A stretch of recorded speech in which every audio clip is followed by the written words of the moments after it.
The forest loomed ahead like a wall of shadows, its ancient pines standing sentinel over the earth. Lieutenant Petrov adjusted the strap of his rifle, his boots sinking slightly into the damp soil as he led his platoon forward. The men were weary, faces hollowed by weeks of marching, uniforms stained with mud and sweat. They had fought through the chaos of the front lines, survived the relentless push westward, and now they had been ordered here. "Keep moving," Petrov barked, though his own voice lacked its usual steel. Private Ivanov, the youngest of them, wiped his brow and glanced around. "Doesn't feel right," he muttered to the soldier beside him. The older man, Sergeant Kozlov, grunted. "Nothing feels right in this war." But it wasn't just the war. The air here was too still. No birds called from the branches. No insects hummed in the undergrowth. Even the wind seemed hesitant to disturb the silence. The only sound was the crunch of boots on dry leaves, each step too loud in the unnatural quiet. Petrov checked his orders again, just a scrap of paper hastily written. Secure the area, investigate reports of partisan activity, a simple assignment. Routine. Yet his fingers trembled slightly as he folded the paper away. The trees thickened as they pressed deeper, the sunlight filtering through the canopy in fractured beams. Shadows stretched long across the forest floor, shifting in ways that made the men glance over their shoulders. "Sir," Ivanov said suddenly, stopping in his tracks. Petrov turned. "What is it?" The private hesitated, then shook his head. "Thought I heard something." A ripple of unease passed through the platoon. Kozlov spat on the ground. "It's just the wind." But there was no wind. Petrov exhaled sharply. "Eyes forward. We set up camp at the coordinates and wait for further orders." The men obeyed, though their shoulders remained tense. As they trudged onward, the forest seemed to press in around them, the trees leaning closer, watching. And somewhere, deep in the heart of Katyn, something watched back. The shovels bit into the earth with dull thuds, each strike sending up clouds of damp soil. Private Ivanov wiped his sleeve across his forehead, his breath ragged. The grave was shallow, but the work was slow. Every scoop unearthed another bone, another tattered scrap of Polish uniform. "Keep digging," Lieutenant Petrov ordered, though his voice lacked its usual conviction. He stood at the edge of the pit, arms crossed, his gaze flickering between the men and the tree line. Ivanov glanced at Sergeant Kozlov, who was working beside him. The older man's jaw was set, his movements mechanical. "Think there are more?" Ivanov whispered. Kozlov didn't answer. Instead, he froze, his shovel hovering mid-strike. A whisper slithered through the trees. Ivanov's blood turned to ice. It wasn't the wind. There was no wind. The voice, if it could be called that, was faint. A murmur just beyond hearing, a wordless plea, a sigh of despair. "You hear that?" Ivanov hissed. Kozlov's knuckles whitened around the shovel. "Shut up and dig." But the whispers didn't stop. They coiled around the men, threading through the gaps between trees, brushing against their ears like cold fingers. Ivanov's pulse hammered in his throat. He could almost make out words now. Polish, maybe, or Russian. A name. A sob. "Enough," Petrov snapped, though his eyes darted toward the forest. "It's just the trees creaking. Focus on the task." The men exchanged uneasy glances, but obeyed. The digging resumed, the whispers fading to a murmur, though they never fully vanished. Then Ivanov's shovel struck something solid. He recoiled as a skeletal hand, fingers curled as if in supplication, emerged from the dirt. A choked gasp escaped him. The whispers surged, louder now, a chorus of voices rising from the earth itself. Kozlov staggered back, crossing himself. Christ almighty! Petrov's face was pale, but his voice was steel. We're soldiers. We've seen worse. But they hadn't. Not like this. The whispers swirled, wrapping around them, pressing close. Ivanov swore he felt breath against his neck, a voice murmuring in his ear. Why? Then, as suddenly as they had come, the whispers died. The forest was silent once more. Petrov exhaled sharply. Bury it. We report this and nothing else. Ivanov opened his mouth to protest, but the lieutenant's glare silenced him. The unspoken order was clear. No one speaks of the whispers. As they covered the grave, Ivanov couldn't shake the feeling that the forest was watching and waiting. Lieutenant Petrov stood apart from his men, his back against the rough bark of a pine, watching as they shuffled around the campfire. The flames cast flickering shadows across their faces, sharpening the exhaustion and unease in their eyes. They spoke in hushed tones, glancing over their shoulders at the trees as if expecting something, or someone, to emerge from the darkness. Petrov took a long drag from his cigarette, the ember glowing briefly in the dim light. He exhaled slowly, the smoke curling into the night air. Superstitious fools, he thought. But the thought lacked its usual bite. Sir, Sergeant Kozlov approached, his thick frame blocking the firelight for a moment. The men are spooked. They're saying, I know what they're saying. Petrov cut him off. He flicked ash to the ground. Ghosts don't dig graves, Sergeant. Dead men don't whisper. Kozlov hesitated, then lowered his voice. With respect, Lieutenant, we all heard it. Petrov's jaw tightened. He had heard it too. The voices, just beyond comprehension, threading through the trees like mist. But admitting that would unravel discipline faster than any enemy bullet. Fatigue, he said firmly. The mind plays tricks in places like this. Kozlov didn't look convinced, but he nodded. What do we do about the grave? Document it, report it up the chain, that's all. As Kozlov walked away, Petrov's gaze drifted to the forest. The trees stood silent, their branches unmoving in the windless night. Forest. The words slithered into his thoughts unbidden. An old rumor whispered among veterans who had marched through these woods before. Stories of men who vanished, of voices calling from the earth. He had dismissed them as drunken tales, the kind soldiers told to frighten each other around campfires. But now, standing here, he wasn't so sure. A twig snapped somewhere in the darkness. Petrov's hand went to his sidearm, his pulse quickening. Nothing moved. A grip, he muttered to himself. Still, as he turned back to the fire, he couldn't shake the feeling that something had been watching him from the trees. Something that knew his name. The cigarette burned down to his fingers. He didn't notice until the sting made him flinch. Tossing it aside, he strode toward the fire, forcing his voice into its usual command. First watch takes position. The rest of you get some sleep. We move at dawn.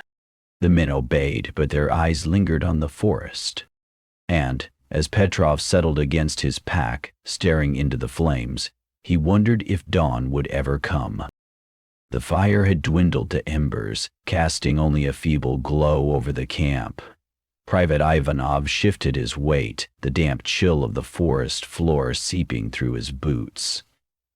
Beside him, Corporal Lebedev exhaled sharply, his breath a pale mist in the moonlight.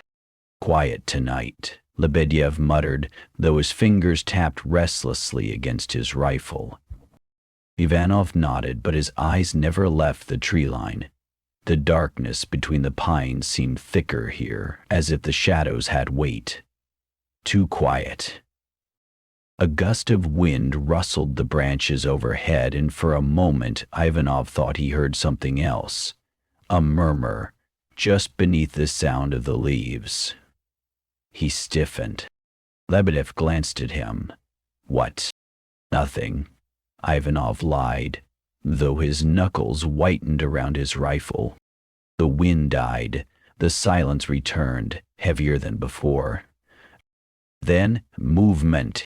A shadow flickered between the trees, too quick to be an animal, too fluid to be the wind. Ivanov's breath caught. Did you see that? Lebedev squinted. See what? There. Ivanov pointed, but the space between the pines was empty. Lebedev snorted. You're jumpy as a cat. Ivanov swallowed hard. He had seen it. A shape, tall and lean, slipping between the trunks like smoke. Not a man. Not quite. The whispers began then. Soft at first, just a susurration at the edge of hearing. Ivanov strained to make out words, but they slipped away like water through his fingers. Polish? Russian? He couldn't tell. You hear that? He whispered. Lebedev frowned. Hear what? The murmurs grew louder, threading through the trees, wrapping around them. Ivanov's pulse hammered in his throat. They weren't just sounds. They were voices. Pleading. Weeping. A twig snapped. Both soldiers spun toward the sound, rifles raised. The forest stared back, impassive. Then, from the darkness, a figure emerged. Tall, gaunt, dressed in tattered fabric that might have once been a uniform. Ivanov's finger hovered over the trigger. Halt. The figure didn't stop. It took one step forward, then dissolved into the shadows like mist. Lebedev cursed. What the hell was that? Ivanov didn't answer. His blood had turned to ice. Because for the briefest moment before it vanished, he had seen the figure's face. Empty eye sockets, a mouth stretched in a silent scream, and the insignia on its ragged collar. Polish. The whispers surged, a chorus of anguish, before fading into the night. Lebedev grabbed Ivanov's arm. We should wake the lieutenant. Ivanov shook his head. Petrov would dismiss it, call it fatigue, a trick of the dark. But he knew what he'd seen, and the forest knew he'd seen it too. The spectral figure was gone, but its presence lingered like the echo of a scream. Ivanov's hands trembled as he lowered his rifle, his breath coming in short, sharp bursts.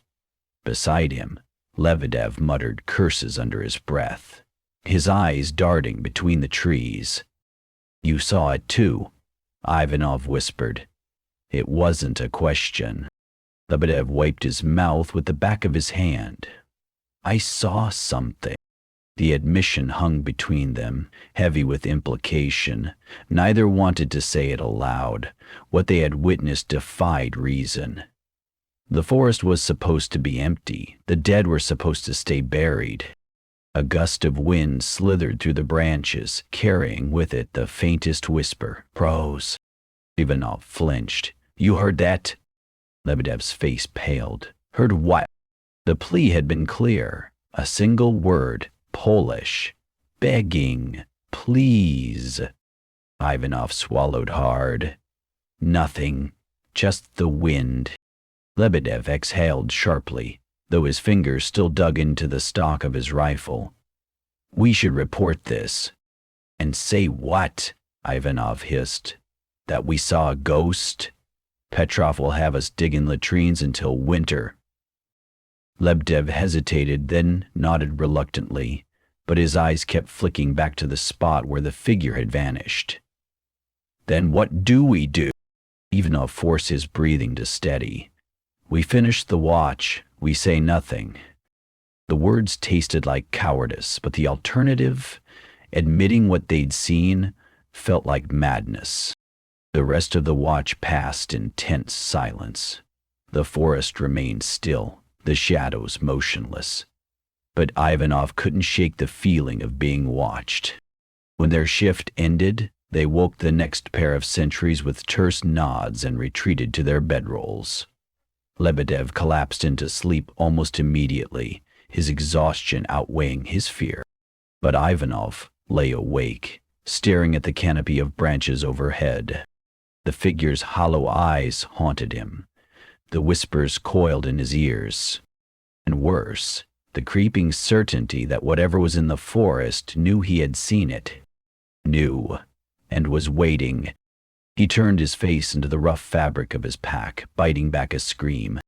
Morning couldn't come soon enough. The morning sun did little to dispel the gloom of Katyn Forest.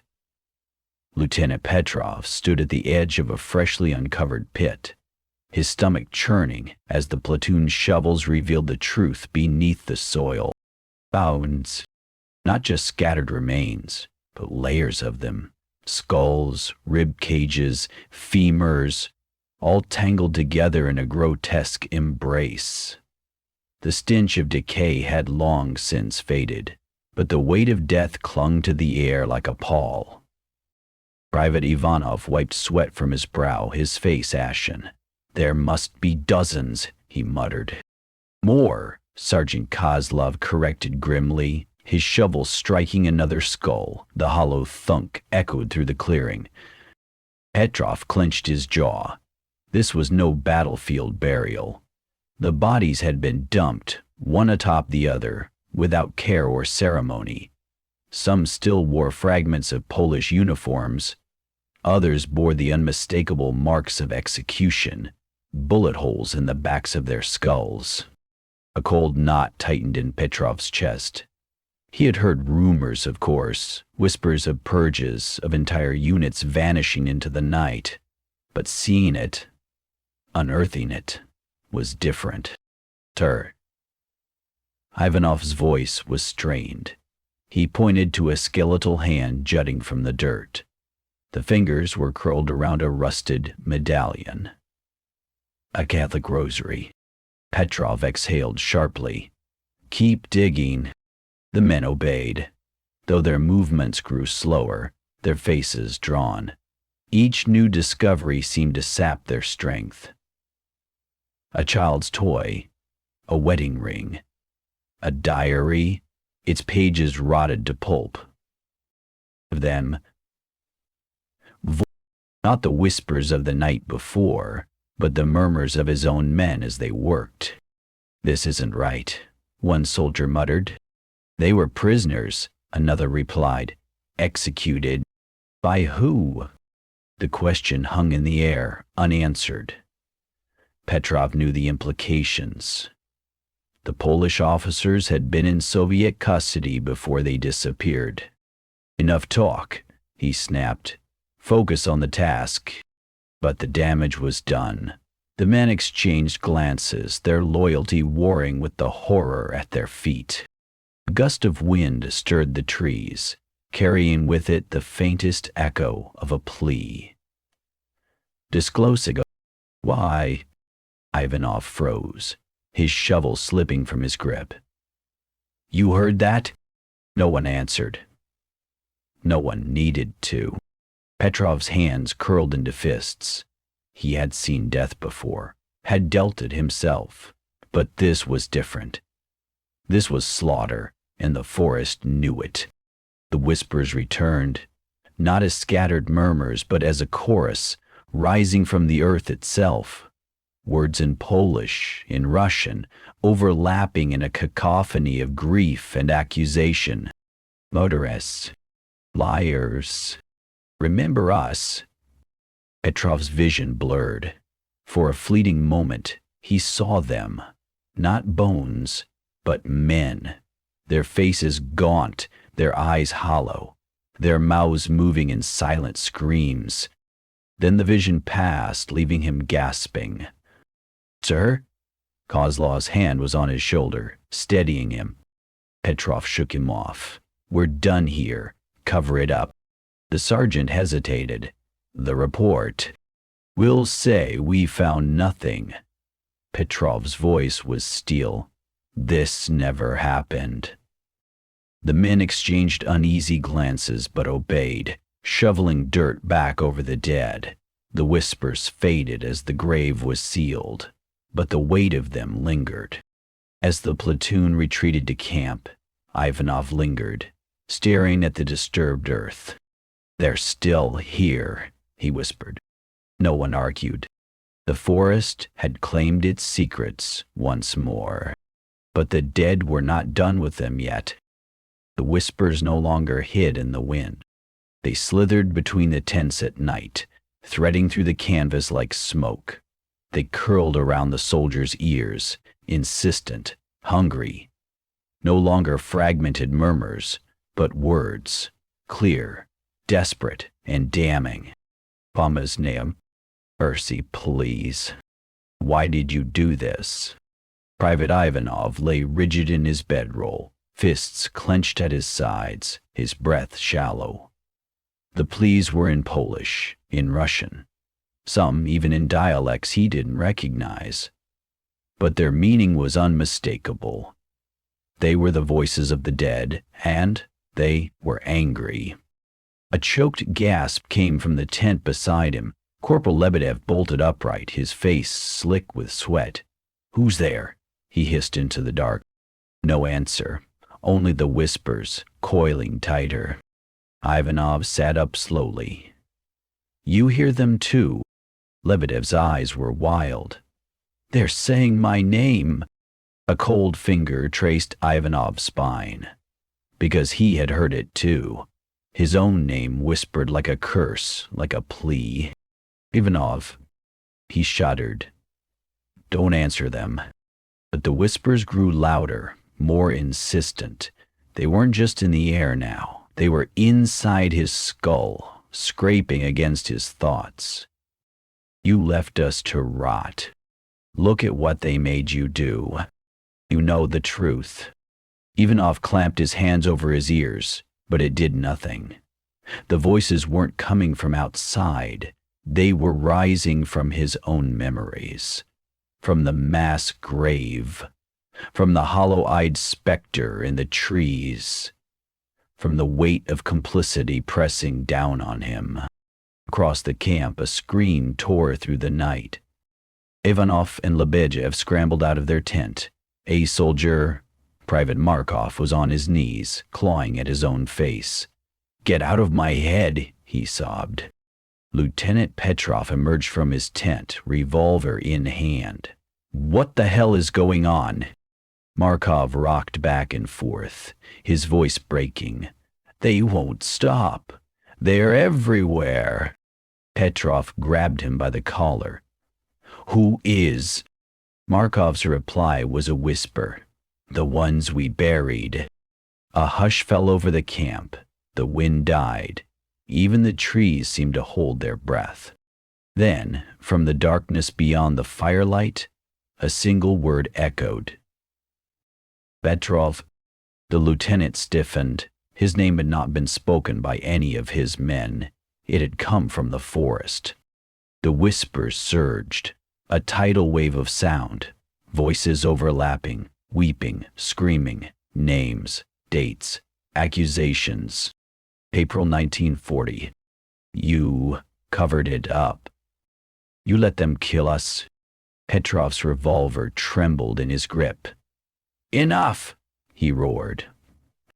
Silence. For one heartbeat, the forest was still. Then, from every direction at once, the whispers returned, louder, sharper, closer.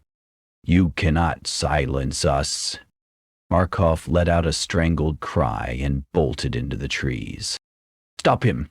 Petrov barked, but no one moved. The men stood frozen, their faces pale, their eyes wide with terror, because they all knew the forest had Markov now. The camp was in shambles by dawn. Private Markov's bedroll lay abandoned, his rifle still propped against the stump where he had kept watch. No one had dared to follow him into the trees. No one had even called out his name. The whispers had swallowed his screams, and the forest had taken him without a trace. Lieutenant Petrov paced the perimeter, his boots kicking up dust. His face was a mask of controlled fury, but his hands betrayed him, fingers twitching toward his sidearm at every rustle of leaves. "Search parties," he barked. "2 men each. We find Markov and bring him back." The soldiers exchanged glances. No one moved. Sergeant Kozlov cleared his throat. "Sir, with respect, if he's out there, he's gone." Petrov's jaw tightened. "He's a deserter." A murmur rippled through the platoon. Deserter. The word was a death sentence, but the alternative, that Markov had been taken by something worse, was unspoken. Private Ivanov stepped forward before he could stop himself. He wasn't running from us. He was running from them. Them. The whisperers. The figures in the trees. The dead. Petrov's eyes flashed. "You saw nothing. You heard nothing. That's an order." Ivanov clenched his fists, but said nothing. The lieutenant's denial was a thin shield against the truth, and they all knew it. The search parties went out anyway. Ivanov was paired with Lebedev, the two of them trudging through the undergrowth in tense silence. The forest was too quiet. No birds, no wind. Just the crunch of their boots and the weight of the unseen pressing in around them. Leb suddenly stopped, his breath catching. Footprints. Ivanov crouched beside him. The soft earth bore the unmistakable marks of desperate footsteps, deep, uneven, sprinting away from camp. They led deeper into the trees, then vanished. No drag marks, no signs of a struggle, just empty forest where Markov's trail should have continued. Lebedev crossed himself. Christ. Ivanov's throat went dry. He had seen enough. "We should go back." Lebedev didn't argue.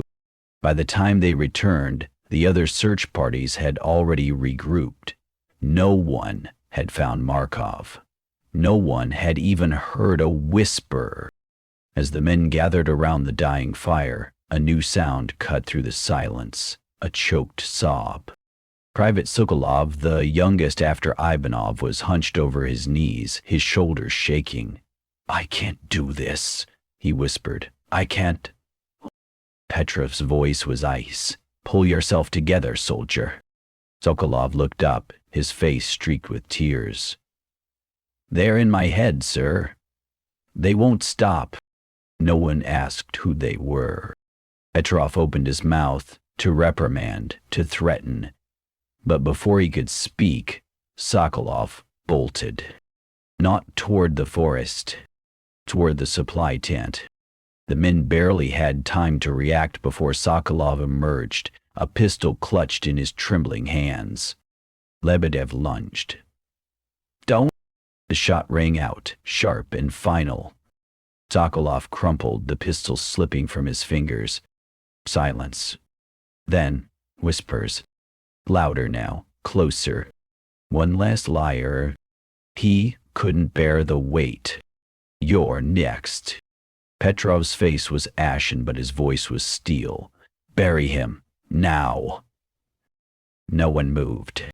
Ivanov's hands shook. The whispers coiled around him, slithering into his ears, his mind. "Run to Ivanov, before it's too late." He took a step back, then another.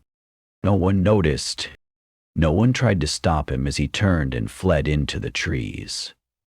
The last thing he heard before the forest swallowed him whole was Petrov's roar of fury, and beneath it, the whispers, laughing. Another one gone. We'll see him soon. And then, silence. Ivanov ran until his lungs burned, until the camp was far behind him. But the whispers followed, and the forest welcomed him home. Lieutenant Petrov stood at the edge of the village, his breath curling in the crisp morning air.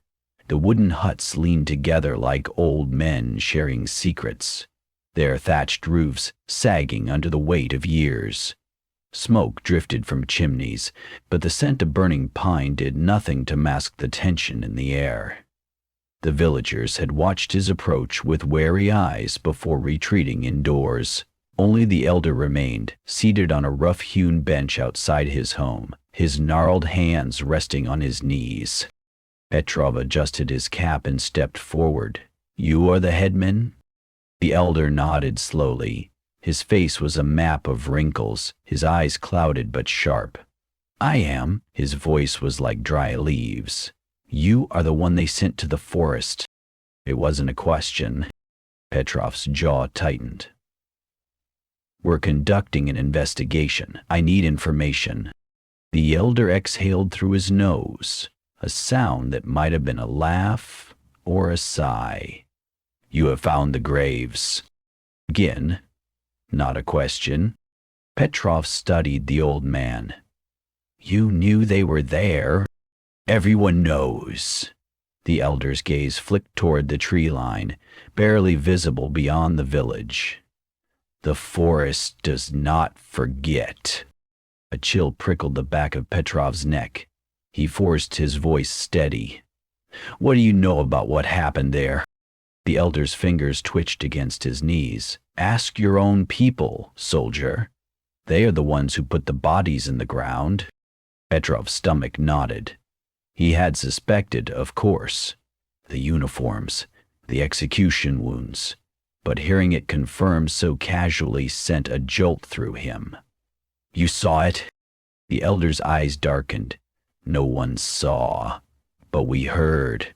The shots, the trucks, the silence after."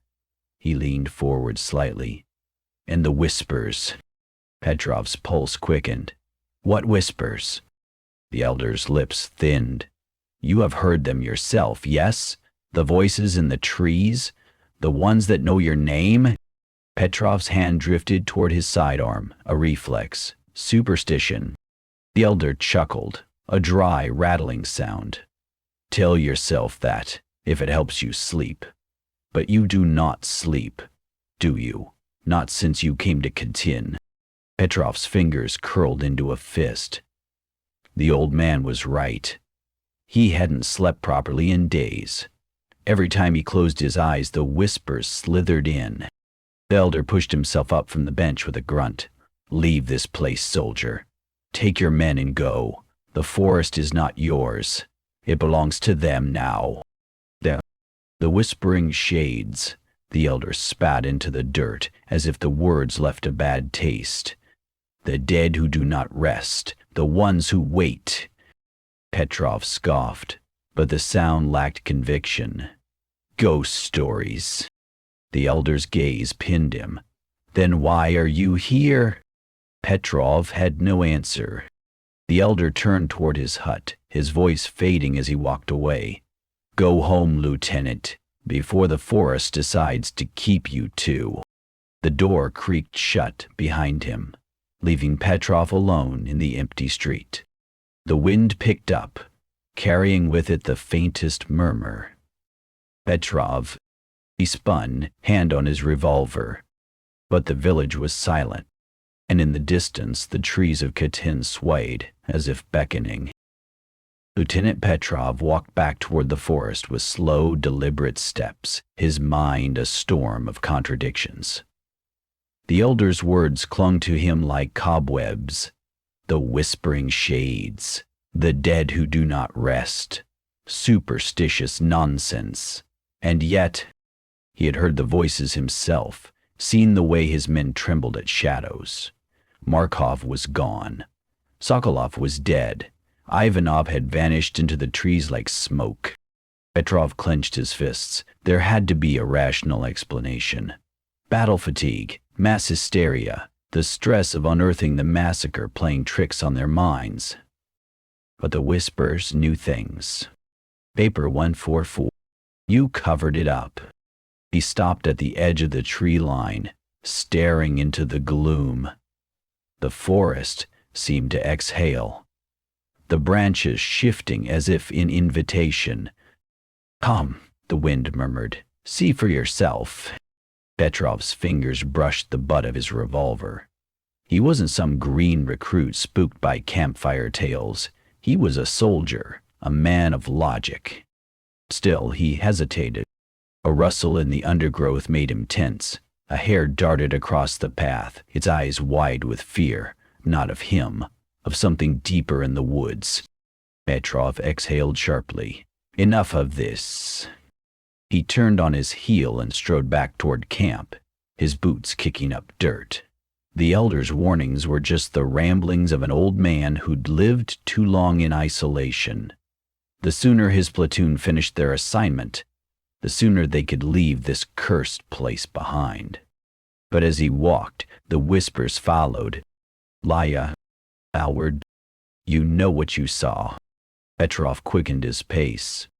The camp was eerily quiet when he returned. The remaining soldiers huddled around a meager fire, their faces hollowed by exhaustion and fear.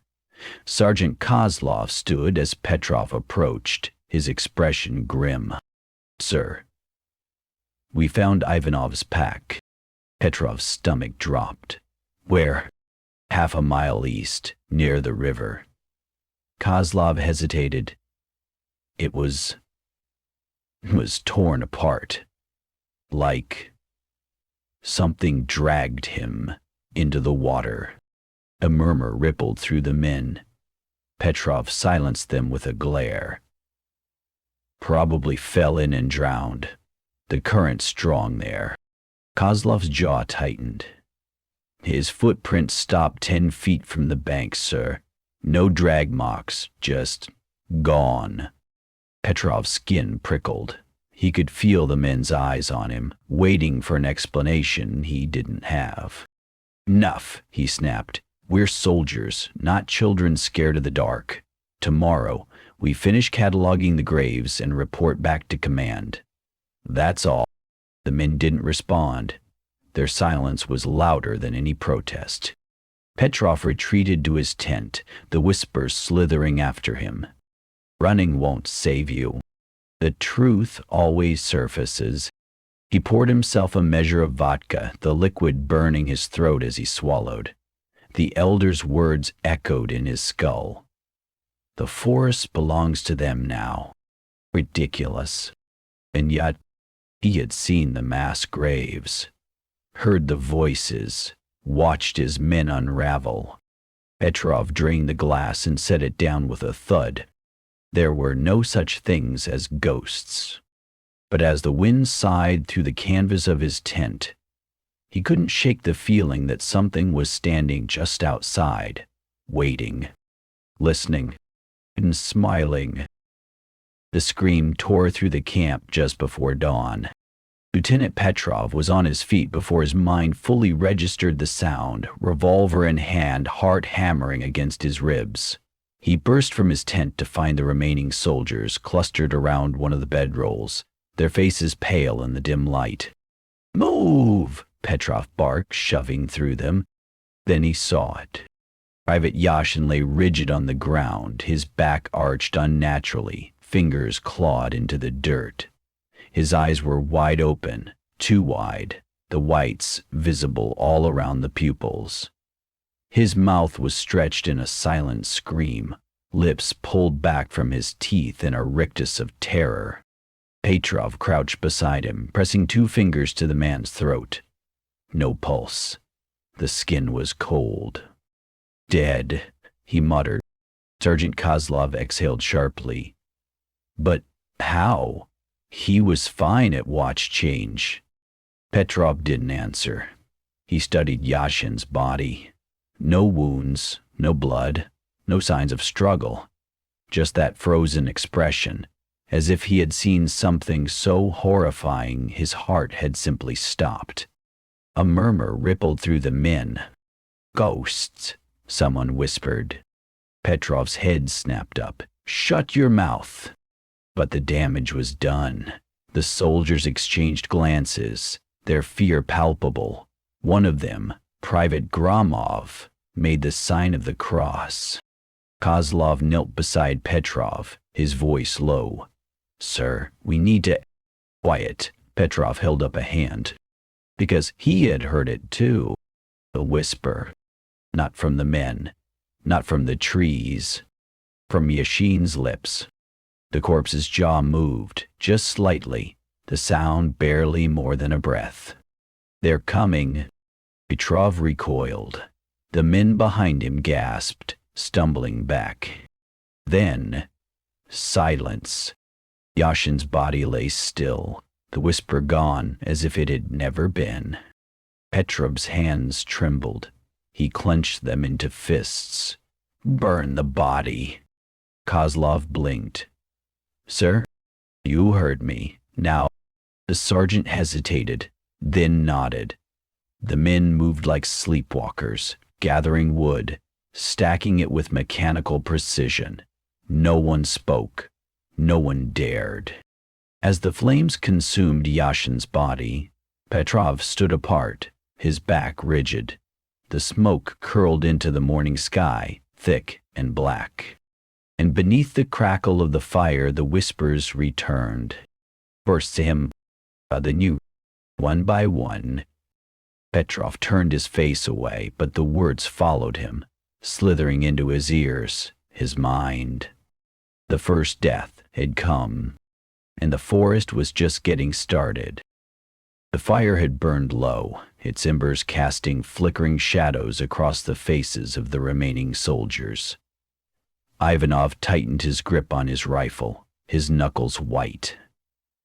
Beside him, Corporal Lebedev shifted uneasily, his breath misting in the cold night air. "They're watching us," Lebedev muttered, his eyes darting between the trees. Ivanov didn't answer. He didn't need to. The weight of unseen eyes pressed against his skin like a physical touch. The whispers had grown bolder, no longer content to linger at the edges of hearing. Now they slithered through the camp, threading between the tents, curling around the men like serpents. "You cannot run. We see you. We remember." Ivanov gritted his teeth. The voices weren't just speaking to them anymore. They were speaking for them, reciting their thoughts, their fears, their darkest memories, as if they were the ghost's own. Lebedev shuddered. "They're inside my head." A twig snapped in the darkness. Both men tensed, rifles raised. The forest stared back, silent and still. Then, Ivanov, his name, spoken in a voice that wasn't a voice, a breath against his ear, cold and intimate. Ivanov jerked away, scanning the shadows. Nothing. Lebedev's eyes were wide. "You heard it too." It wasn't a question. The whispers surged, overlapping, drowning out thought. "You marched past our graves. You dug us up. You covered us again." Ivanov's pulse hammered in his throat. The words weren't accusations. They were facts, a recounting of his sins, laid bare. Then, softer, almost mournful, "You were just following orders." A chill ran down Ivanov's spine. The voice wasn't angry. It was pitying. Lebedev let out a strangled gasp. They're showing me things." Ivanov turned. The corporal's face had gone slack, his pupils dilated, as if staring at something only he could see. "Lebedev." The man didn't respond. His lips moved soundlessly, his breath coming in short, panicked bursts. Then, his voice, but not his own, something older, warier, spoke. "They lined us up. We thought it was a transfer. Then the shots came." Ivanov grabbed his shoulder. "Snap out of it." Lebedev blinked, his eyes refocusing. I was there. I saw it." "The massacre." His voice was raw. "April 1940. The Polish officers. They made them kneel in the pits before they—" He broke off, gagging. The whispers swirled, satisfied. "Now you know." Ivanov's stomach twisted. He didn't want to believe it. But the visions, the voices, they fit too well. The uniforms, the bullet holes in the skulls, the sheer scale of the graves. This wasn't war. This was execution, and the forest had borne witness. A gust of wind rustled the branches overhead, carrying with it the faintest echo of gunshots, distant, phantom, but unmistakable. Lebedev's hands shook. We're standing on cursed ground. Boyne. Ivanov didn't argue, because the whispers were right. They did know, and the dead would not let them forget. The cold seeped into Ivanov's bones, deeper than the night air could account for. He and Lebedev stood back to back, rifles trembling in their hands, as the whispers coiled around them like smoke. The camp behind them was silent.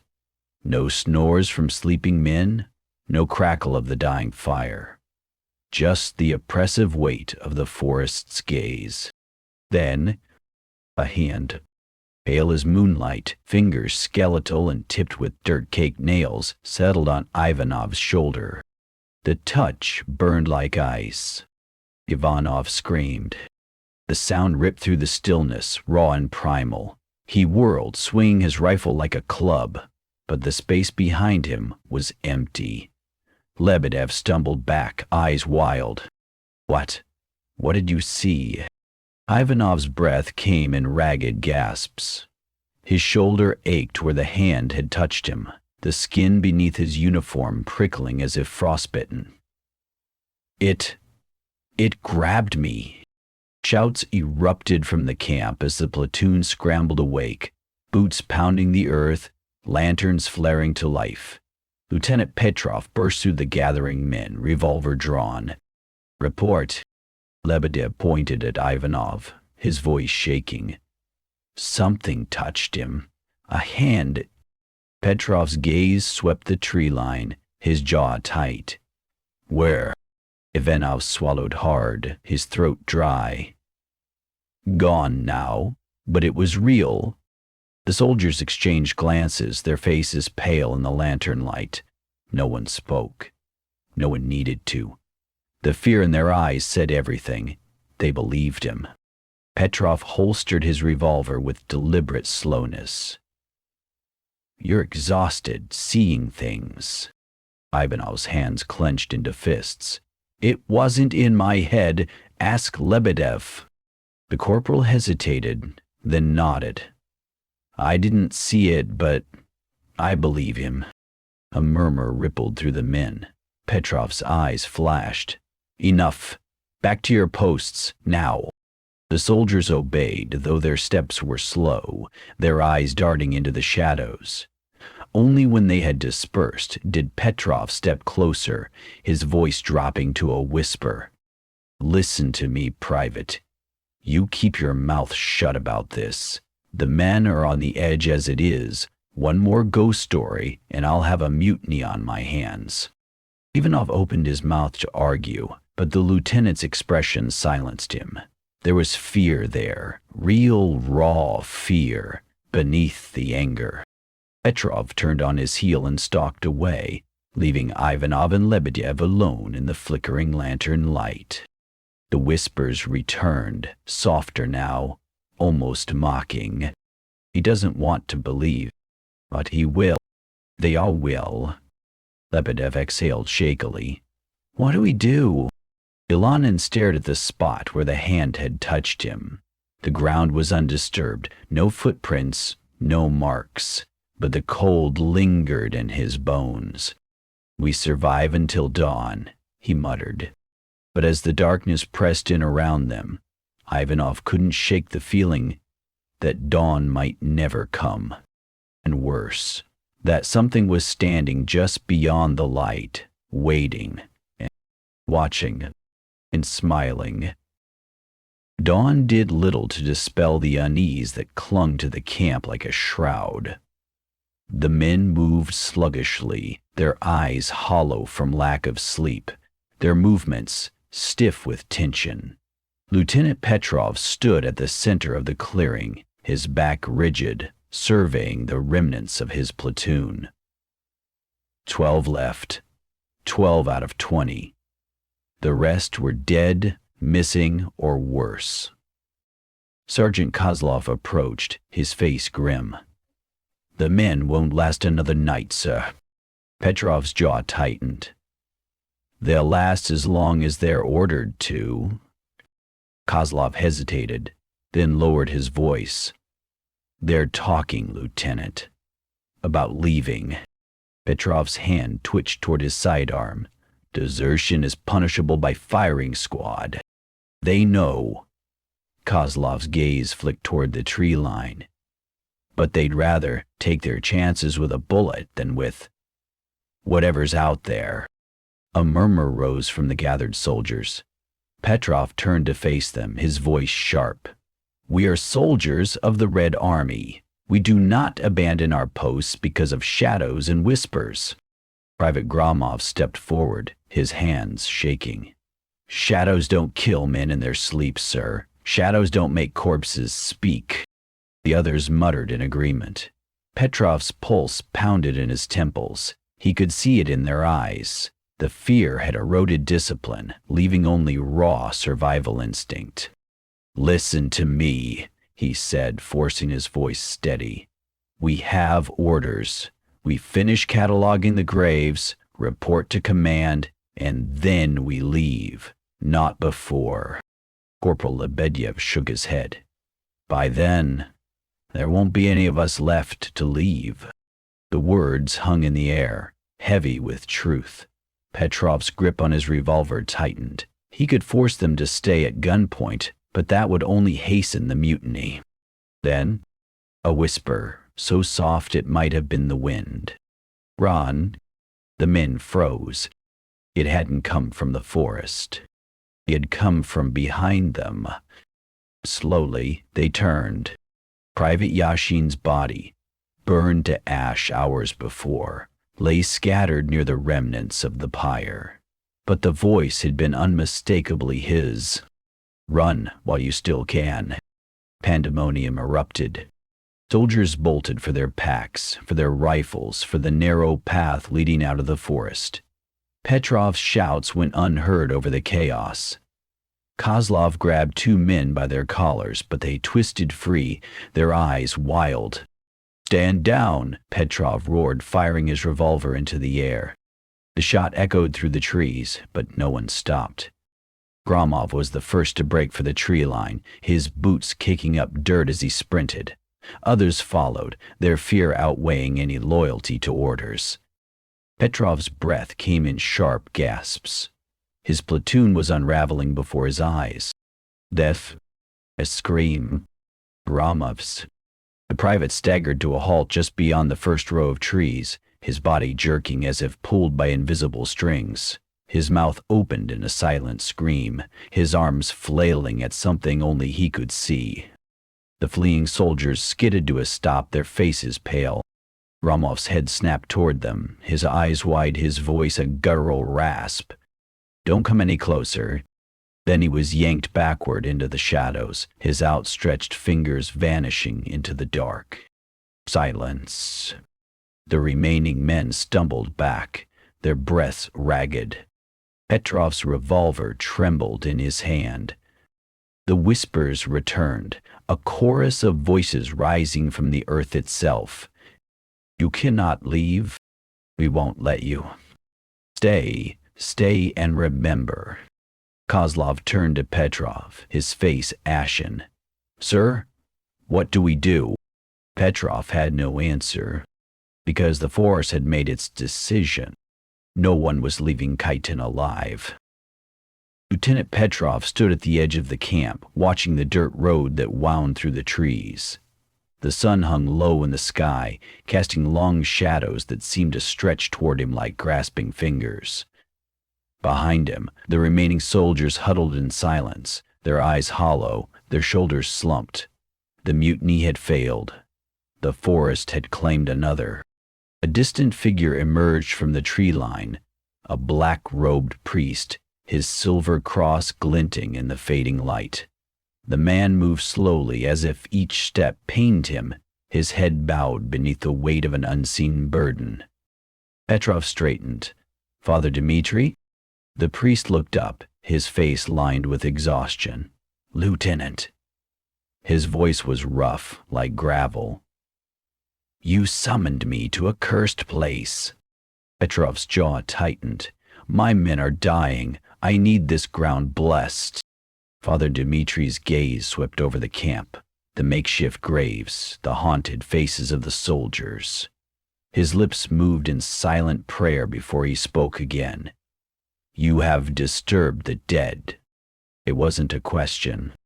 Petrov exhaled sharply. We had orders. The priest's eyes darkened, and now the dead have theirs. A chill crept down Petrov's spine, but he gestured toward the mass graves. Can you help us or not? Father Dmitri didn't answer. Instead, he reached into his robes and withdrew a vial of holy water, the glass catching the last rays of sunlight. Bring your men. They will need to witness this. The soldiers gathered in a ragged semicircle as the priest approached the largest of the uncovered pits. The bones within seemed to gleam faintly in the dusk, as if lit from within. Father Dmitri hesitated for only a moment before beginning his rites. His voice was low, steady, the ancient words rolling off his tongue like thunder. He sprinkled holy water over the grave, the droplets hissing as they struck the earth. The soldiers flinched. The air grew thick, heavy, pressing against their skin like a living thing. Then the whispers returned. Up scattered murmurs, but a chorus, rising from the grave itself, voices overlapping, weeping, screaming. No more lies. No more silence.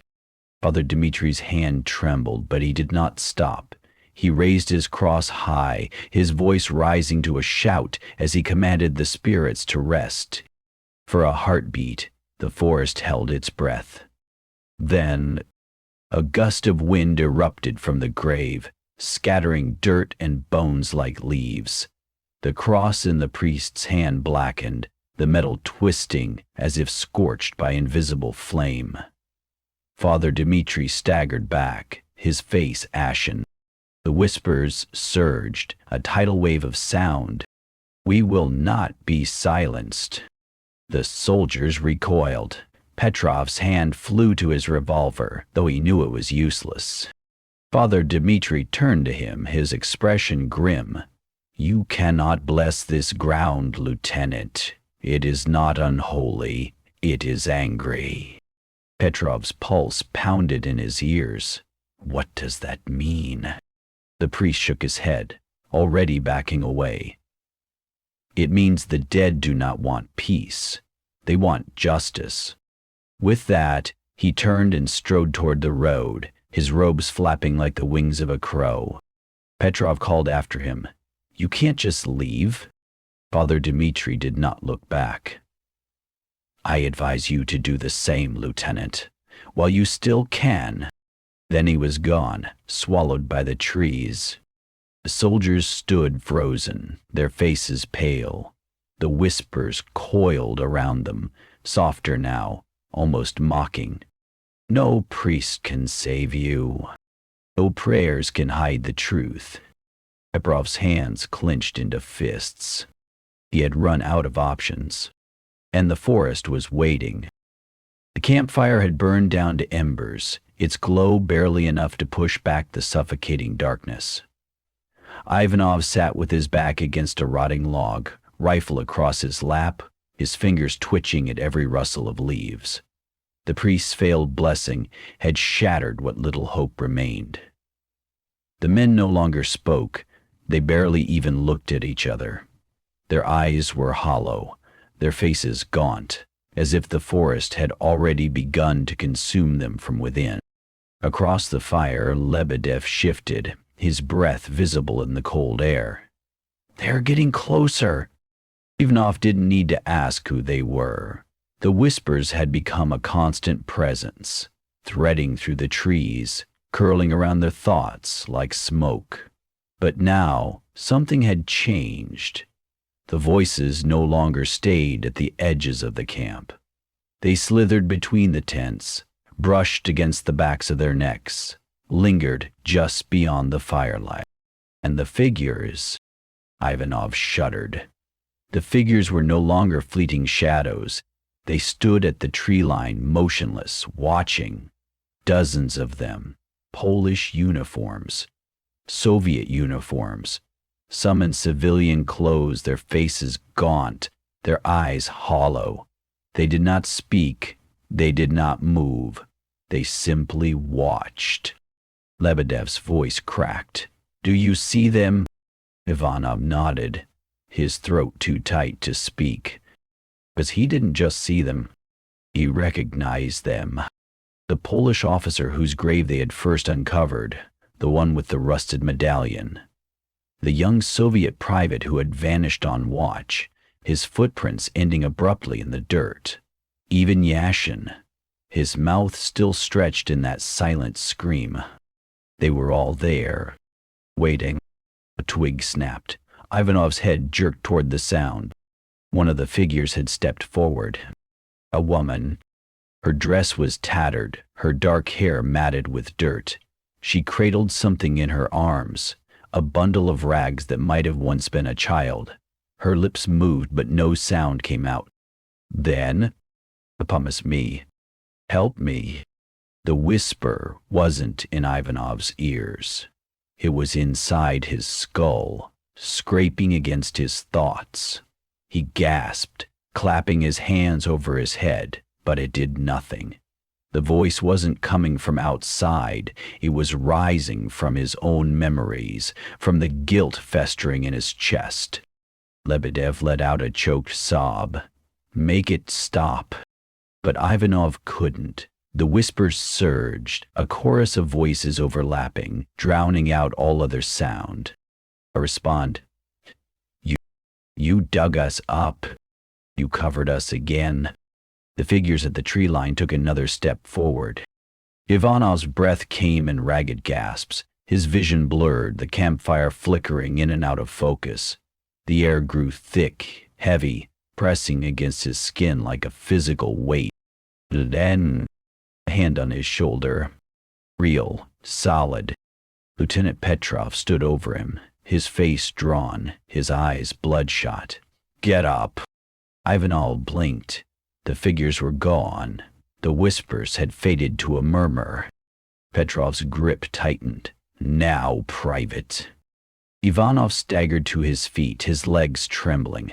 The lieutenant's expression was unreadable, but his voice was low, urgent. "Take the north perimeter. Kozlov's gone. I need eyes out there."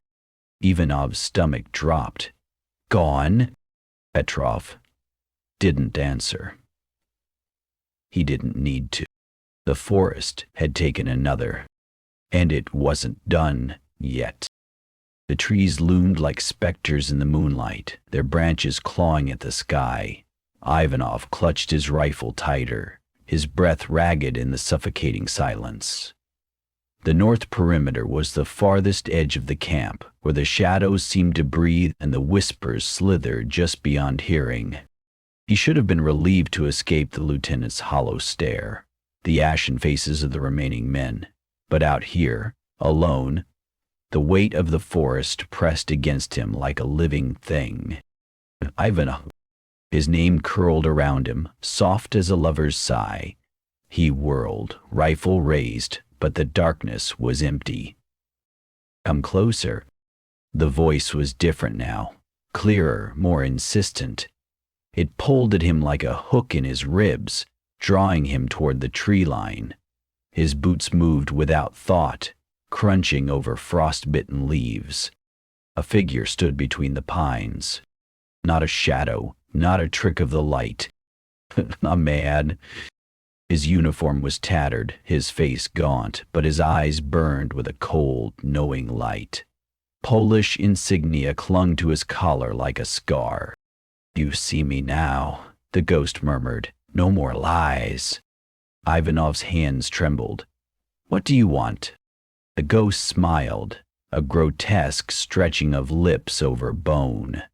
"Justice?" Behind him, more shapes emerged from the gloom.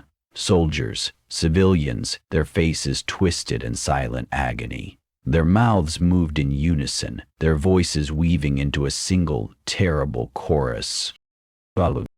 Ivanov's pulse pounded in his ears. Every instinct screamed to run, but his legs refused to obey.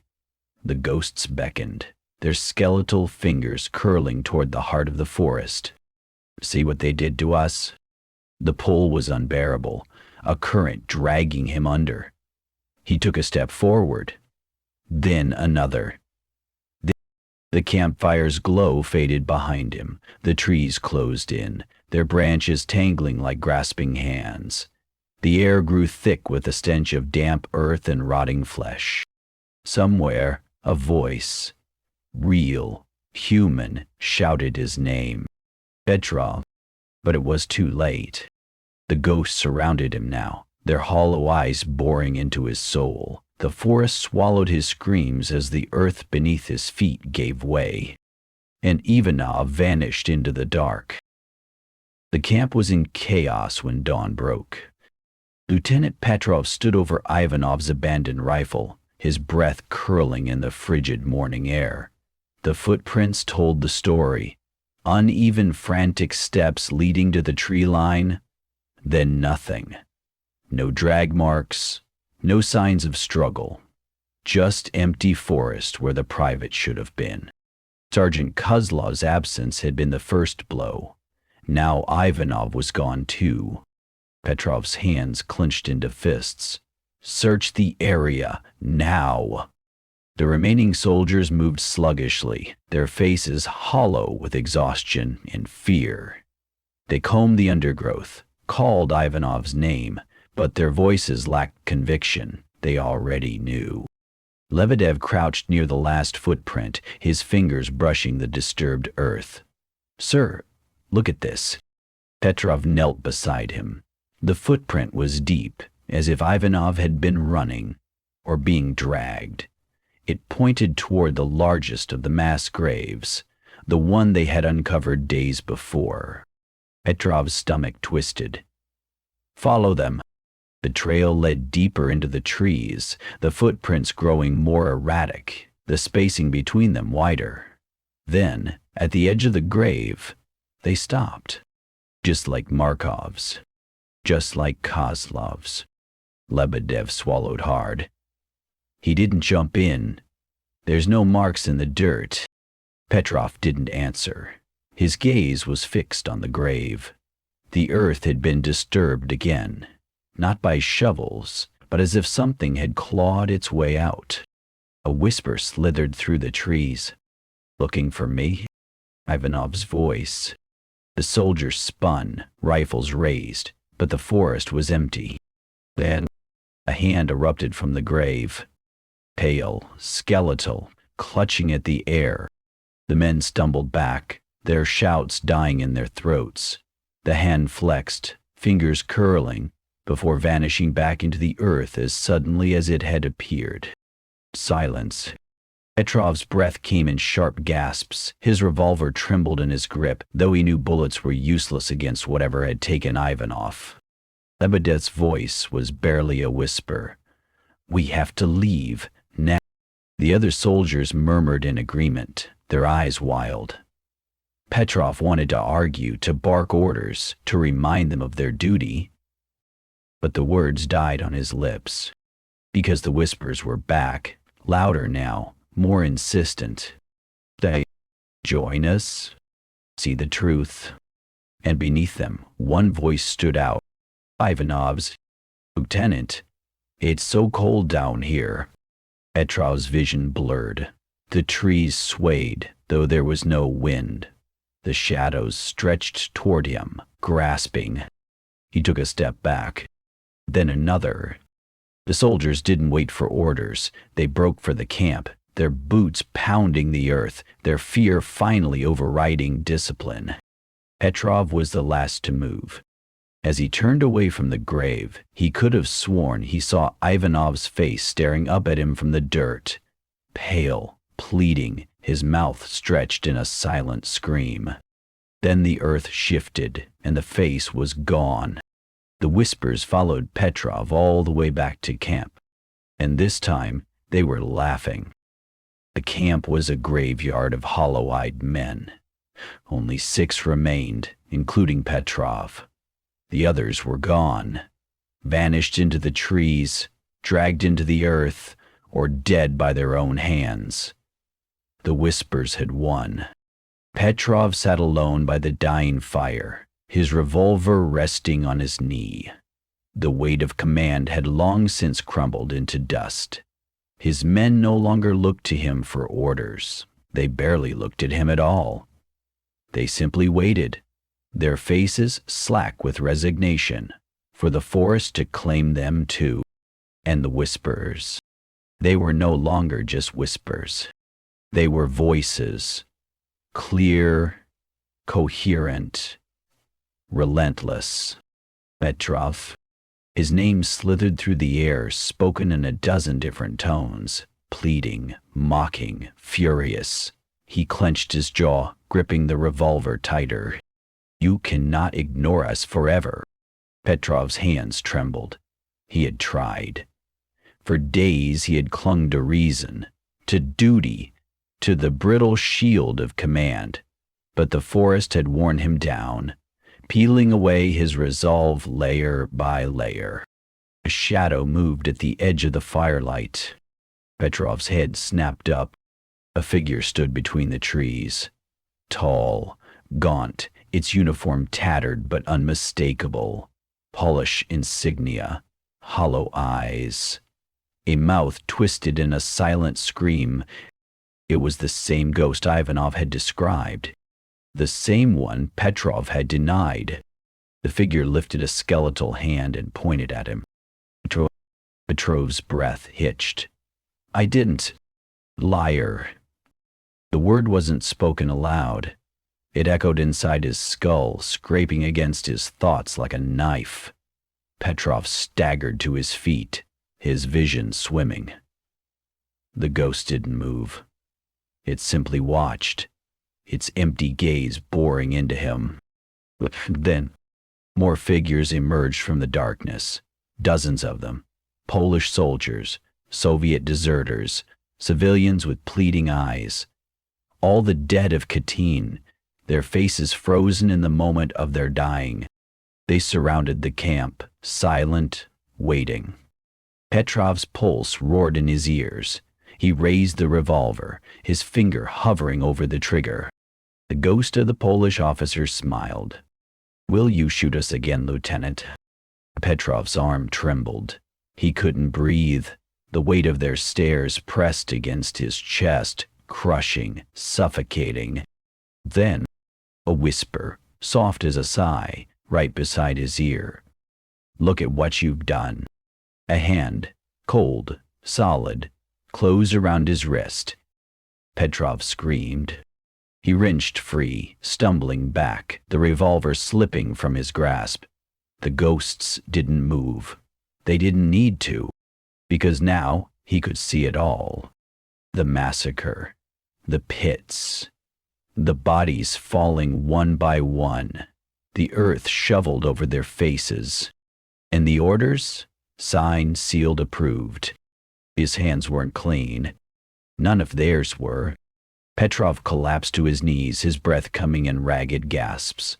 The ghosts watched, their expressions unreadable. Now you understand. Petrov squeezed his eyes shut, but the images didn't fade. The truth was inside him now, festering, undeniable. He had thought the forest was cursed, but the curse wasn't in the trees. It was in him. The whispers swelled, a chorus of the dead, their voices weaving together in a single, damning verdict. You are one of us now. Petrov didn't argue. He simply bowed his head and wept. The radio crackled to life in the pre-dawn stillness, its static hiss cutting through the suffocating silence of the camp.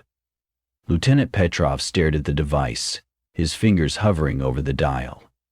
The order to report had come through. High command demanded answers. Across from him, Lebedev sat hunched over, his face gaunt, his eyes bloodshot. The last surviving soldier. The others were gone, vanished, dead, or worse. The forest had whittled them down one by one, leaving only Petrov and this hollow-eyed wreck of a man. Petrov exhaled sharply and pressed the receiver to his ear. "This is Lieutenant Petrov, reporting as ordered." The voice on the other end was crisp, impersonal. "Status update. Have you secured the area?" Petrov's grip tightened. The truth clawed at his throat. The graves, the whispers, the ghosts. The massacre his superiors had buried, and the dead who refused to stay silent. But the words that left his lips were measured, clipped. Area secured. No partisan activity detected. A pause. Then colder. "And the graves?" Petrov's pulse spiked. They knew. Of course they knew. Katyn's secrets were not secrets to them. Catalogued and documented, he lied. Mass graves, likely Polish officers, execution-style wounds. Another pause. The static stretched, thick with unspoken accusations. "And your men?" Petrov's jaw clenched. "Casualties, due to unforeseen circumstances." A dry chuckle crackled through the receiver. "Unforeseen. How diplomatic." The voice hardened. "Submit a full report by dawn. Omit nothing." The line went dead. Petrov lowered the receiver, his hands trembling. "Omit nothing. A test. A trap."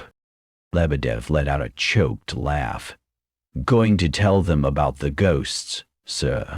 Petrov didn't answer. He stared at the blank page in front of him, the pen poised over it like a blade. The truth would brand him a madman, a liar, worse, a traitor. But the alternative, the whispers stirred at the edges of his hearing. "Tell them. Make them listen. You owe us that much." Petrov's vision blurred. The ghosts were right. The dead deserved justice. But the living, what did they deserve? He picked up the pen and hesitated. The pen hovered over the paper, its tip trembling. Petrov could feel the weight of the ghosts' stares, their hollow eyes boring into his back. The truth burned in his chest, demanding to be spilled. The massacre, the cover-up, the way the dead had risen to claim their vengeance. What the cost? A full confession would mean his execution. Worse, it would mean Lebedev's too. The state tolerated no dissent, no cracks in the official narrative, and if he wrote of the whispers, the figures in the trees, the hands that dragged his men into the earth, they would label him insane. His words would be dismissed, the truth buried deeper than the bodies in Katyn. Lebedev watched him from across the tent, his sunken eyes glinting in the lamplight. "You're really going to lie?" Petrov's jaw tightened. "I'm going to survive." The whispers surged, a chorus of fury. "Coward, traitor, you are no better than they are." Petrov gritted his teeth and pressed the pen to paper. Report on Katyn Forest operation. Mass graves discovered, confirmed as Polish officers. Cause of death, execution. No signs of recent partisan activity. Casualties sustained due to unstable terrain and illness. Recommend immediate withdrawal of remaining forces. He signed his name with a flourish, the ink bleeding into the paper like a wound. The moment the pen left the page, the air in the tent grew heavier, colder.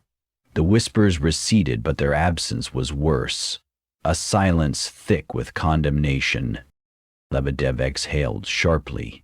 "So, that's it." Petrov folded the report and sealed it. "That's it?" Outside, the first light of dawn crept over the trees. The forest stood silent, watching. The radio crackled again. Orders confirmed. Platoon is to remain on site pending further instructions.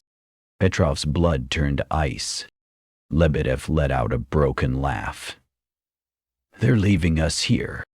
Petrov's hands clenched around the report. He had lied, bent the truth, sacrificed his honor, and for what? The whispers returned, softer now, almost pitying.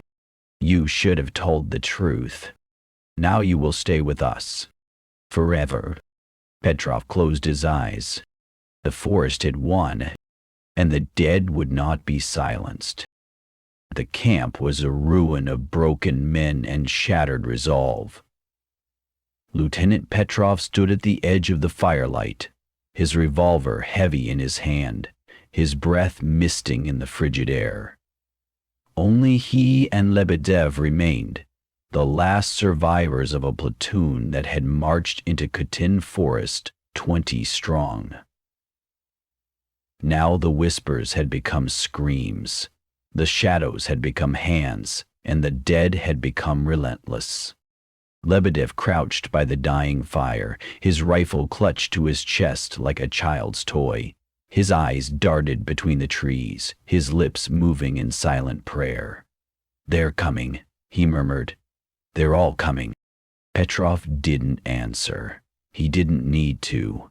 The air itself had grown thick with the weight of unseen eyes, the pressure of countless ghosts pressing in around them, the barricades they had built, crude walls of stacked logs, overturned crates, anything to keep the forest at bay, seemed laughable now.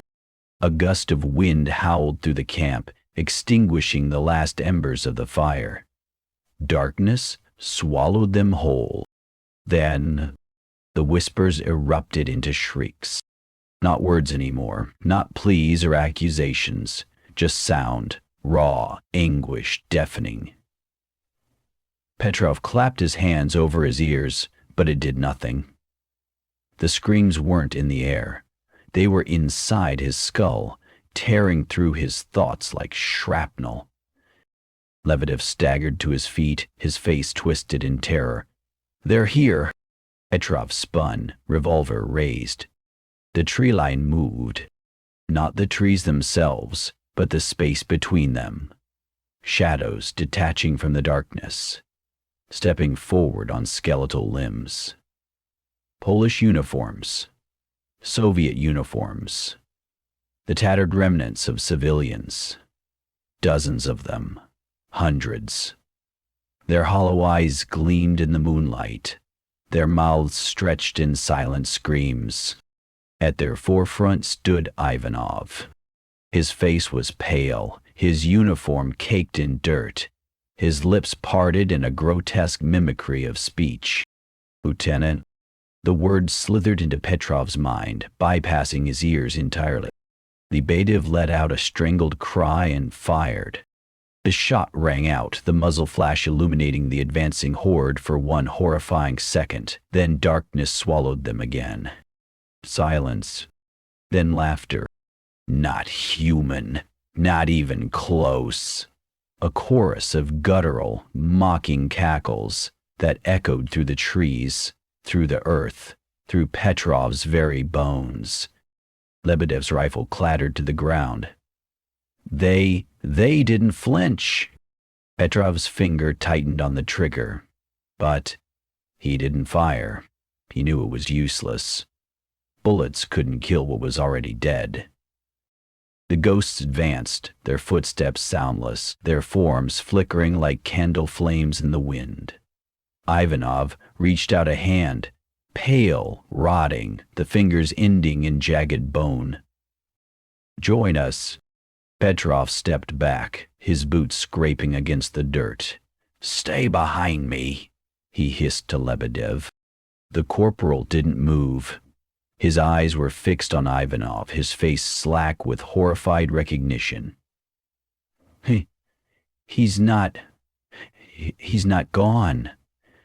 He's with them. The ghosts surged forward. Petrov fired. Once, twice, 3 times. The bullets passed through them like mist. The laughter swelled, drowning out all thought, all reason. The barricades splintered as if struck by an invisible force, logs scattering like twigs. The tents collapsed, their canvas flapping like the wings of dying birds. Lebedev screamed.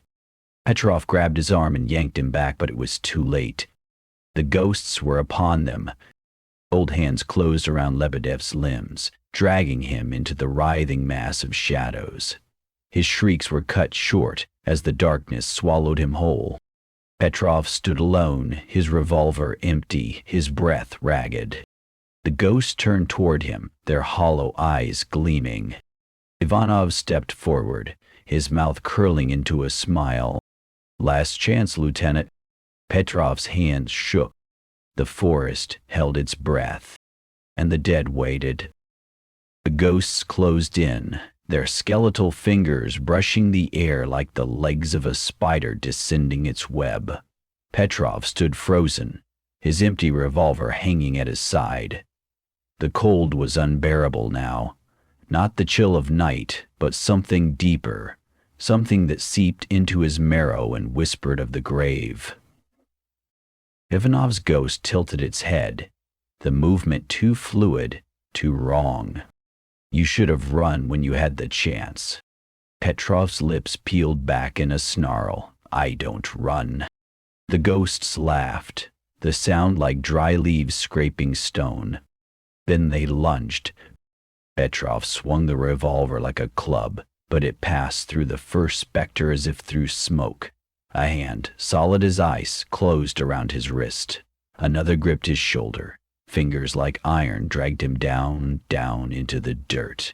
He thrashed, his boots kicking up soil, his breath coming in ragged gasps. The world tilted, the stars above blurred. Then, silence.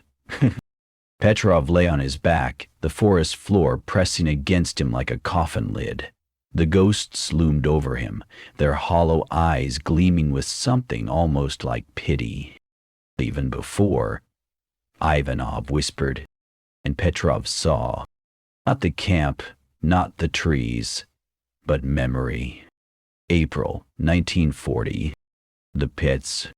Polish officers kneeling in the mud, their hands bound, their faces blank with resignation. Soviet soldiers moving down the line, pistols raised. The bark of gunshots. The wet thud of bodies collapsing. The earth shoveled over, still warm flesh. And the orders, signed in blood, sealed in lies. "You knew," the ghosts murmured. "You always knew." Petrov's vision swam.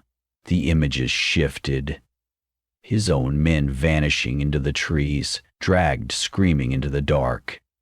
Their faces joined the chorus of the dead, their mouths moving in silent accusation. "You left us here. You lied for them. You could have saved us." Petrov squeezed his eyes shut, but the visions didn't fade. The weight of his complicity crushed him, pressing the air from his lungs. A hand, gentler now, cupped his cheek. He opened his eyes. The Polish officer stood over him, his face no longer twisted in rage, but sorrow. "We do not want vengeance," he whispered. "We want the truth." Petrov's breath hitched. "No one will believe me." The ghost's smile was sad. "Then let them see what you have seen." The forest held its breath. The ghosts leaned closer, and Petrov understood. They weren't here to kill him. They were here to recruit him. The Polish officer extended a hand. "Will you join us, Lieutenant?" Petrov hesitated. Then he reached out.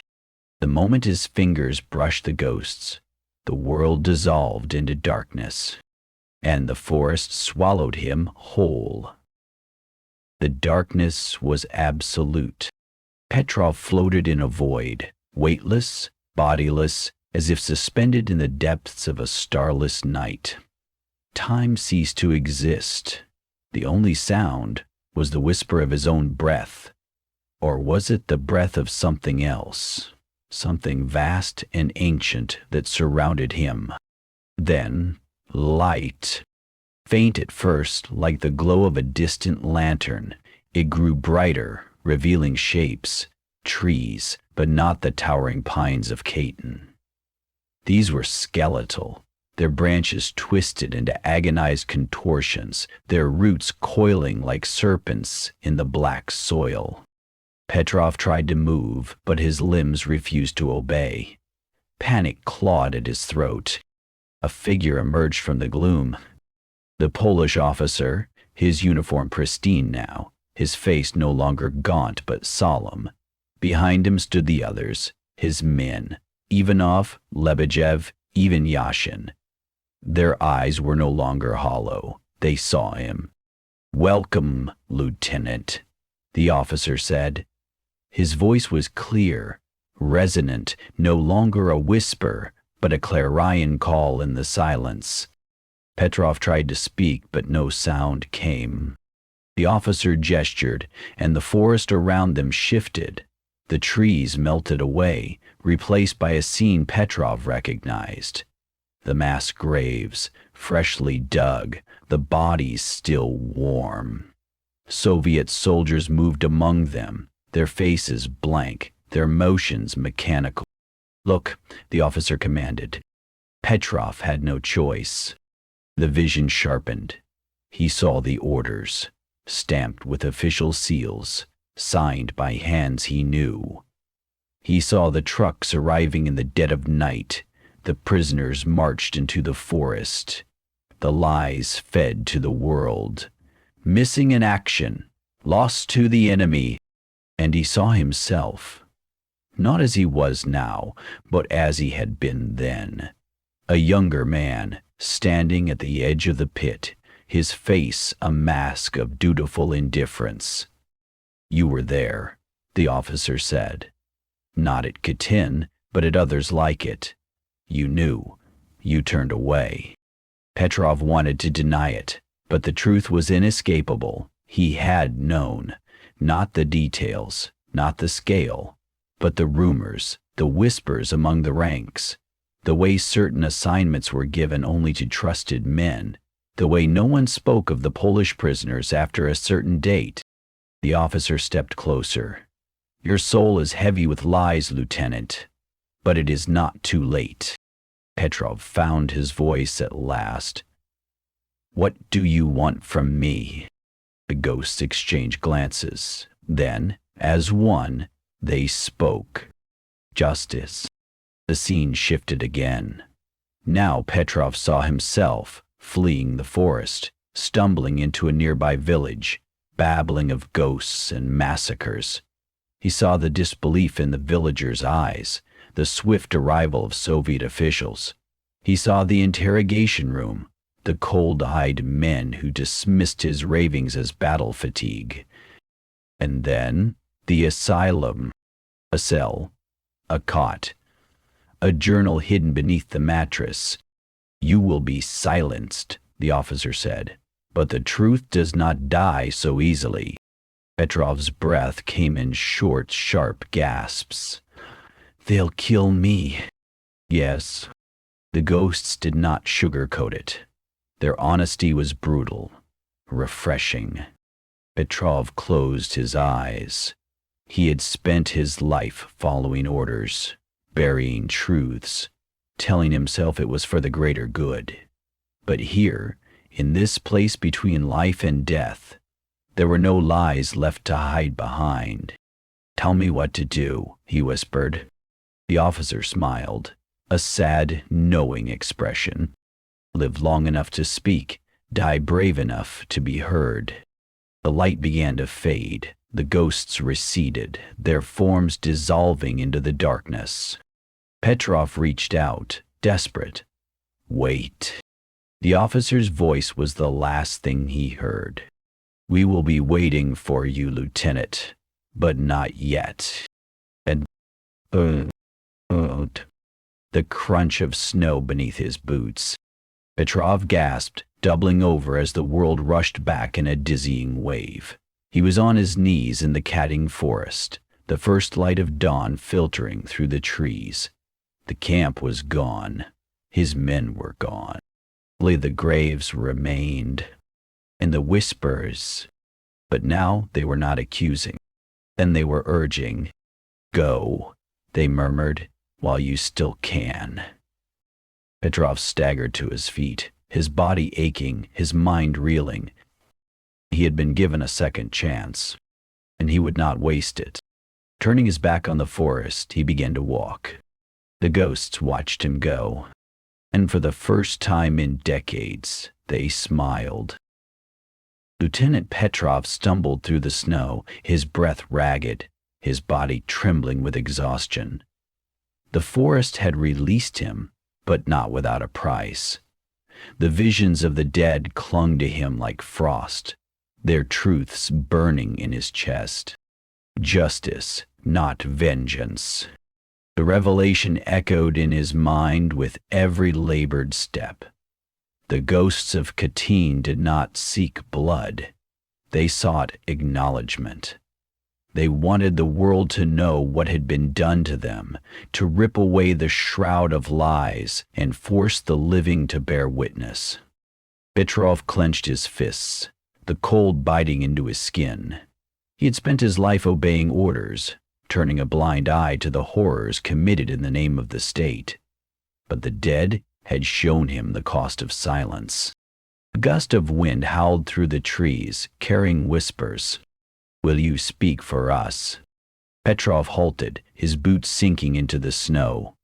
The ghosts were still with him, their presence a weight at his back. He turned, half expecting to see their hollow eyes watching from the shadows. But the forest was empty. Yet their voices remained. You are the last, the only one left who knows. Do not fail us. Petrov swallowed hard.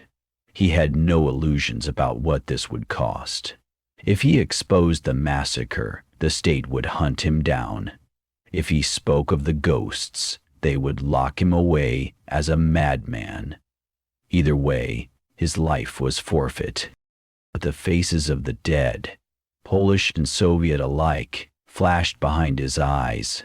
Ivanov's hollow stare, the Polish officer's outstretched hand, the woman clutching the bundle of rags that had once been her child. They had been erased once. He would not let it happen again. I will tell them, he whispered, his voice cracking. I swear it. The wind stilled. The whispers faded. For the first time since he had entered Katyn Forest, the air was utterly silent. The ghosts had heard his vow. They were satisfied. Petrov turned toward the distant glow of a village on the horizon, his resolve hardening with every step. He would reach civilization. He would find someone, anyone, who would listen.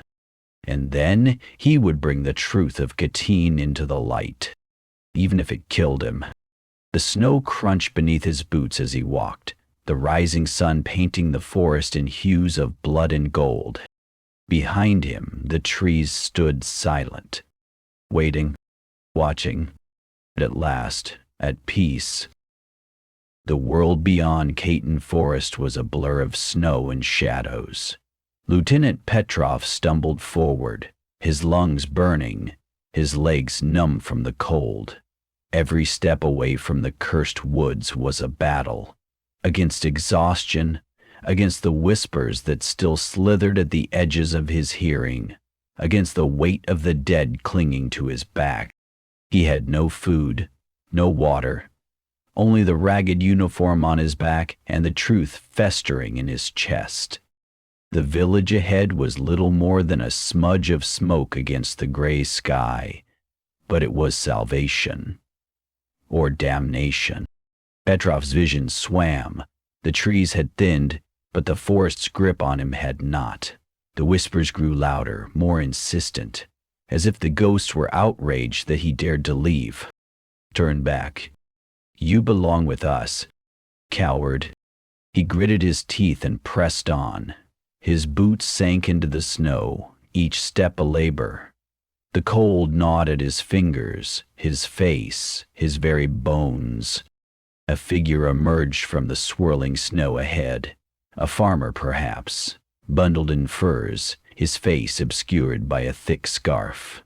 The man froze at the sight of Petrov, his eyes widening. Petrov tried to speak, but his throat was raw, his tongue heavy. He took a step forward, then collapsed. The farmer rushed to his side, rolling him onto his back. Petrov's vision darkened at the edges, but not before he saw the horror in the man's expression. He must have been a sight, pale as a corpse. His uniform caked in dirt and frost. His eyes wild with the things he'd seen. The man shouted over his shoulder, his voice muffled by the wind. Other figures appeared, villagers, their faces drawn with fear and curiosity. Petrov's hand shot out, grasping the farmer's sleeve. Katyn, he rasped. The massacre, the ghosts. The whispers surged, drowning out his words. Silence. Traitor, he swore. The villagers exchanged glances. One of them, a woman with a shawl pulled tight around her shoulders, crossed herself. The farmer leaned closer. What did you say? Petrov opened his mouth, but the words wouldn't come. The ghost's grip was too strong. His vision swam, the faces above him blurring into the faces of the dead. Ivanov, the Polish officer, the woman with the child. They were here. They had followed him, and they would not let him speak. The last thing Petrov saw before darkness claimed him was the farmer's lips moving in silent prayer. And beyond him, standing at the edge of the trees, a row of skeletal figures, their hollow eyes fixed on him, waiting, watching, and smiling. The world came back in fragments, voices murmuring in Russian, the crackle of a fire, the scent of burning pine. Petrov groaned, his eyelids fluttering open. He lay on a rough cot, wrapped in a threadbare blanket, his limbs heavy as lead. A face swam into view, an old woman with deep-set eyes and a mouth like a knotted rope. She pressed a tin cup to his lips. Drink. The liquid was bitter, scalding. Petrov choked but swallowed. His throat felt scraped raw. Where? His voice was a whisper. The village of Bryansk, the woman said. You collapsed in the snow, nearly dead. Memories surged. The forest, the ghosts, his desperate flight. He tried to sit up, but a wave of dizziness forced him back. The woman clucked her tongue. Easy, soldier. You're safe now. Safe. The word was a lie. The ghosts had followed him. He could feel them even here. Their whispers coiled in the corners of the room, their hollow eyes watching from the shadows. The door creaked open. The farmer from before stepped inside, his face grim. Behind him stood two men in Soviet uniforms. Petrov's heart stuttered. Comrade Lieutenant, one of the soldiers said, his voice too smooth, too polite. We heard you were found wandering near the forest. We've been looking for you. The old woman stepped back, her hands wringing her apron. The farmer wouldn't meet Petrov's eyes. The second soldier smiled, but his eyes were cold. Your platoon was reported missing. Imagine our surprise to find you alive. Petrov's fingers twitched toward his side, but his revolver was gone. Of course it was. The first soldier leaned closer. What happened out there? The whispers surged, a chorus of warning. Lie. Survive. Speak and you die. Petrov swallowed hard. Partisans, he croaked, ambushed us. I was the only one who made it out. The soldiers exchanged glances. The lie was flimsy, but it was the story they expected, the story they needed. The smiling soldier nodded. A tragedy. But at least one survivor can tell the tale. He straightened. You'll come with us. Debriefing, medical attention. Petrov knew what that meant. Interrogation. A cell. A bullet in the back of the head if he slipped up. But the ghosts had shown him another path. He let his eyes flutter shut, his body going limp. Yes, comrade, just need a moment. The old woman stepped forward. He's weak, let him rest a little longer.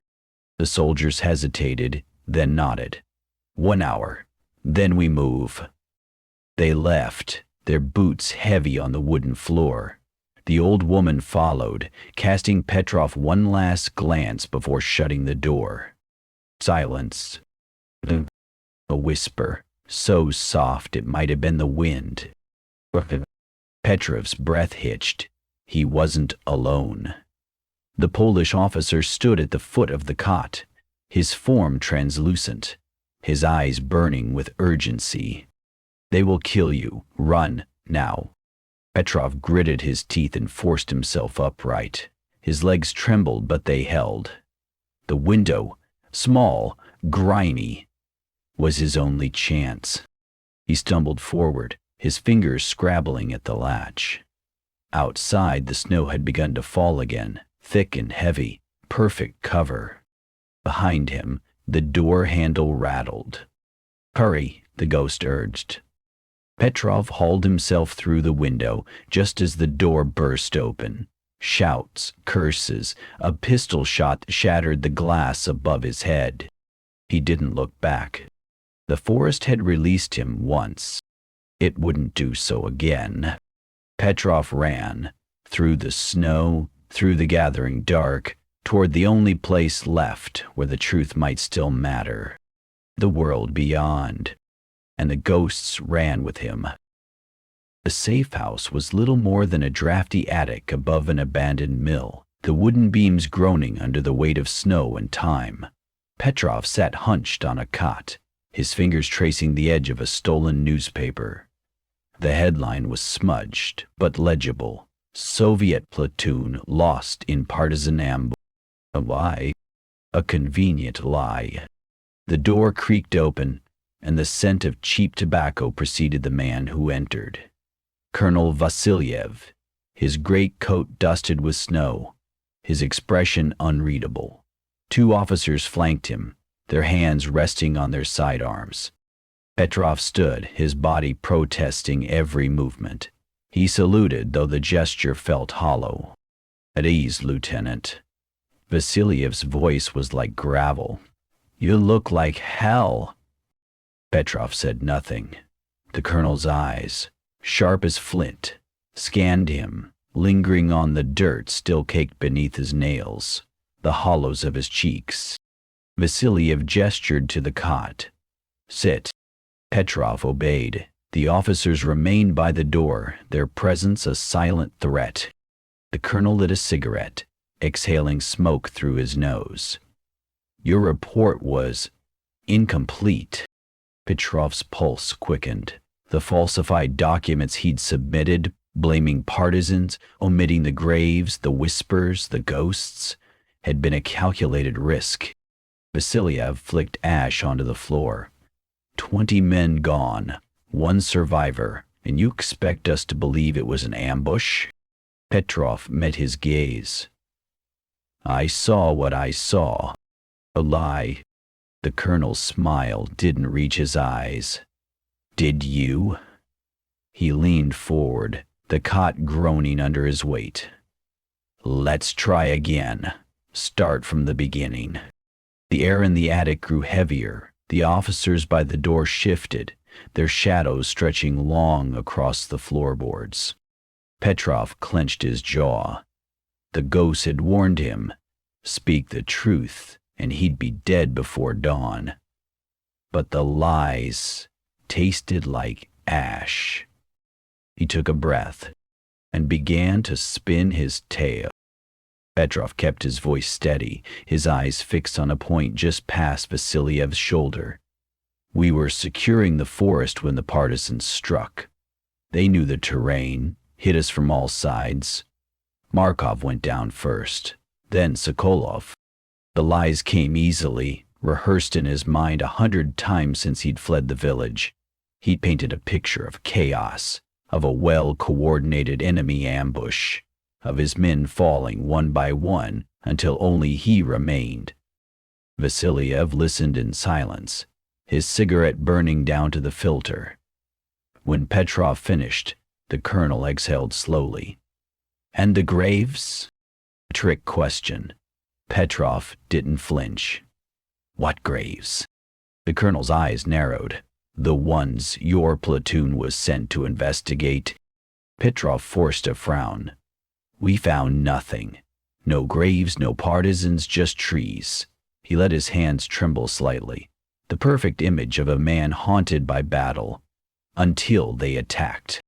Vasiliev studied him for a long moment, then leaned back. "You're lying." The words hung in the air like a noose. Petrov didn't blink. "I'm telling you what happened." The colonel stubbed out his cigarette. "No, Lieutenant.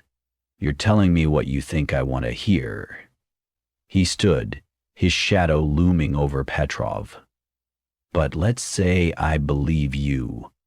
Let's say partisans slaughtered your entire platoon. Why did you flee the village?" Petrov's throat tightened. They knew. Of course they knew. "I wasn't fleeing. I was disoriented, injured." Vasiliev's smile was cold. "You climbed out a window." One of the officers by the door chuckled. Petrov's fingers dug into his thighs. He could feel the ghosts pressing in. Their whispers a distant hum at the edge of his hearing. "Careful. He knows. Fly better." Petrov exhaled sharply. "I heard the soldiers talking. They said I'd be sent to Lubyanka, that no one survives interrogation." He met Vasiliev's gaze. "Wouldn't you run?" Silence. Then, to Petrov's surprise, the colonel laughed. A dry, humorless sound. "Fair point." He turned toward the door. "Get some rest, Lieutenant. We'll speak again in the morning." The officers followed him out, the door clicking shut behind them. A key turned in the lock. Petrov sagged, his breath coming in ragged gasps. He'd bought himself time, nothing more. The air in the attic grew colder. The Polish officer materialized in the corner, his form flickering like candlelight. "They don't believe you." Petrov rubbed his face. "I know. They'll break you eventually." "I know." The ghost stepped closer. "Then why lie?" Petrov's hands clenched. "Because the truth won't save me. Or the dead." The ghost's expression softened. "No, but it might save others." Footsteps echoed in the hall outside. Petrov tensed. The ghost faded, his final words lingering like smoke. "When the time comes, Lieutenant. Be brave." The door opened. Vasiliev stood there, a pistol in his hand. "Do last question, Petrov." His voice was deadly calm. "Did you really think we wouldn't check the forest?" Petrov's blood turned to ice. The colonel stepped inside, and the interrogation truly began. The cell was small, damp, and reeked of sweat and rust. Petrov sat on the edge of a metal cot, his wrists raw from the cuffs they'd finally removed. The interrogation had lasted for hours. Questions shouted in his face, bright lights burning his eyes, the occasional fist when his answers didn't satisfy. Vasiliev had left him alone for now, but Petrov knew it wouldn't last. The door creaked open and a young officer stepped inside, his face carefully blank. He carried a folder under one arm and a pen in his other hand. "Lieutenant Petrov," he said, his voice clipped. "You're to review and sign this." He tossed the folder onto the cot. Petrov opened it with stiff fingers. Inside was a report, his report supposedly, but the words on the page were not his own. Platoon ambushed by Polish partisans. Mass graves discovered were the result of enemy retaliation against Soviet sympathizers. No evidence of prior disturbance. Lieutenant Petrov's account confirms hostile activity in the region. His stomach twisted. They were rewriting history before his eyes. The officer held out the pen. Sign. Peterston hesitated. This isn't what happened. The officer's expression didn't change. It is now. The air in the cell grew colder. Petrov didn't need to look to know the ghosts were there, hovering in the corners, their hollow eyes fixed on him. Don't speak. Petrov exhaled slowly. He had two choices: sign the lie and live, or refuse and die. But the ghosts had shown him a third option. He took the pen and scrawled his name across the bottom of the page. The officer nodded, satisfied, and took the folder back. Smart man. He turned to leave. Petrov cleared his throat. What happens now? The officer paused at the door. You'll be transferred to a medical facility for evaluation. A lie. They both knew it. The door clanged shut. The lock turned. Petrov slumped back against the wall, his breath shuddering. He had played his part. The lie was sealed. But the ghosts weren't finished with him yet. The Polish officer materialized beside him, his face grim. You sign their lies? Petrov closed his eyes. I had to. Why? Because dead men can't tell the truth. The ghost studied him for a long moment. Then slowly, he nodded. Then live, Lieutenant, and when the time comes, remember us. The air warmed. The presence faded. Petrov was alone again. But not for long. Somewhere beyond the cell, a clock ticked, and the truth waited. The gates of the military asylum loomed before Petrov like the iron jaws of a beast. Rust streaked the bars, and the heavy padlock groaned as the guard turned the key. Beyond the fence, the building itself was a monolith of cracked plaster and boarded windows, its silhouette jagged against the gray sky.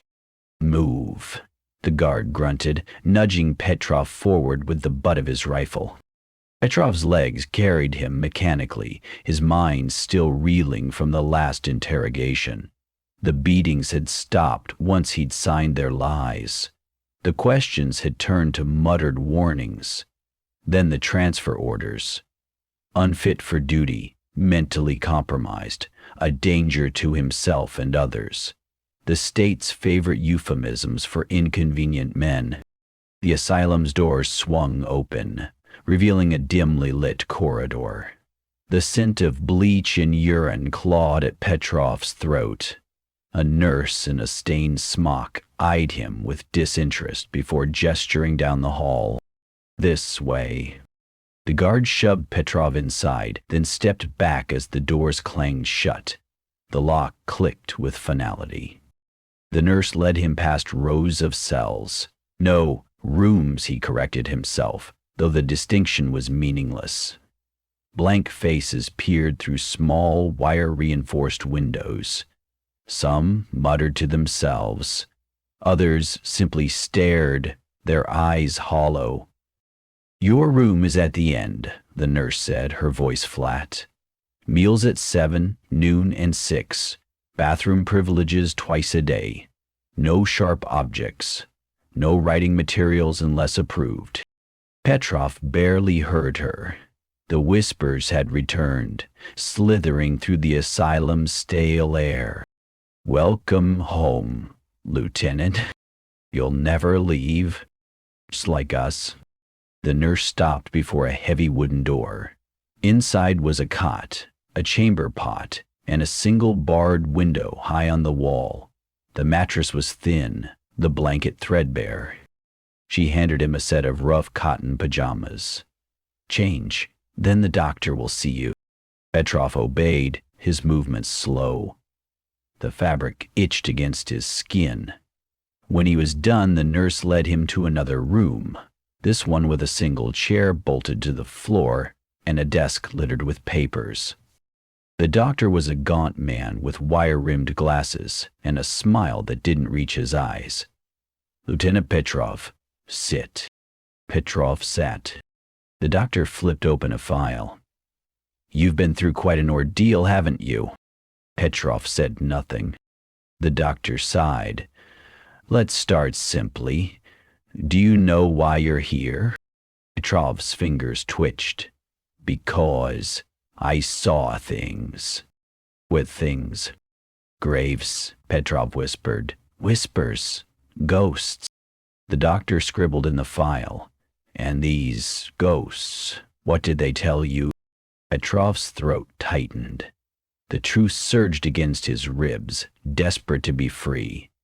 But the asylum's walls had ears, and the state's reach was long. "Nothing," he murmured, "just the wind." The doctor's smile widened. "Good. That's very good, Lieutenant." He closed the file. "You'll stay with us until you're, well, again." Petrov knew what that meant. Forever. The nurse led him back to his cell, the door locked behind him. Alone at last, Petrov sank onto the cot and pressed his forehead against the cold wall. The whispers coiled around him, softer now, almost gentle. "Rest," they murmured. "We have time." And outside, the wind howled through the asylum's gates, a sound almost like laughter. The asylum was silent, save for the distant moans of other inmates and the occasional shuffle of the night nurse's footsteps. Moonlight filtered through the barred window, casting jagged shadows across the floor. Petrov lay on his cot, eyes wide open, listening. The whispers had grown louder in the dark. "Write it down. Tell the truth before it's too late." Petrov exhaled slowly and reached beneath his threadbare mattress. His fingers brushed against the small, leather-bound journal he'd stolen from the doctor's office weeks ago. A risk that could have cost him his life if he'd been caught, but the ghosts had insisted. He pulled it out and flipped to the first page. The blank paper stared back at him, an accusation. For a moment he hesitated. If they found this, if they read his words, he'd be dragged to the basement and shot without a second thought. The state tolerated no dissent, no cracks in their carefully constructed lies. But the faces of the dead, Polish and Soviet alike, flashed behind his eyes. Ivanov's hollow stare, the woman clutching her child, the officer extending his hand. They deserved more than silence. Petrov dipped the stolen pin nib into a makeshift inkwell, water mixed with soot from the fireplace.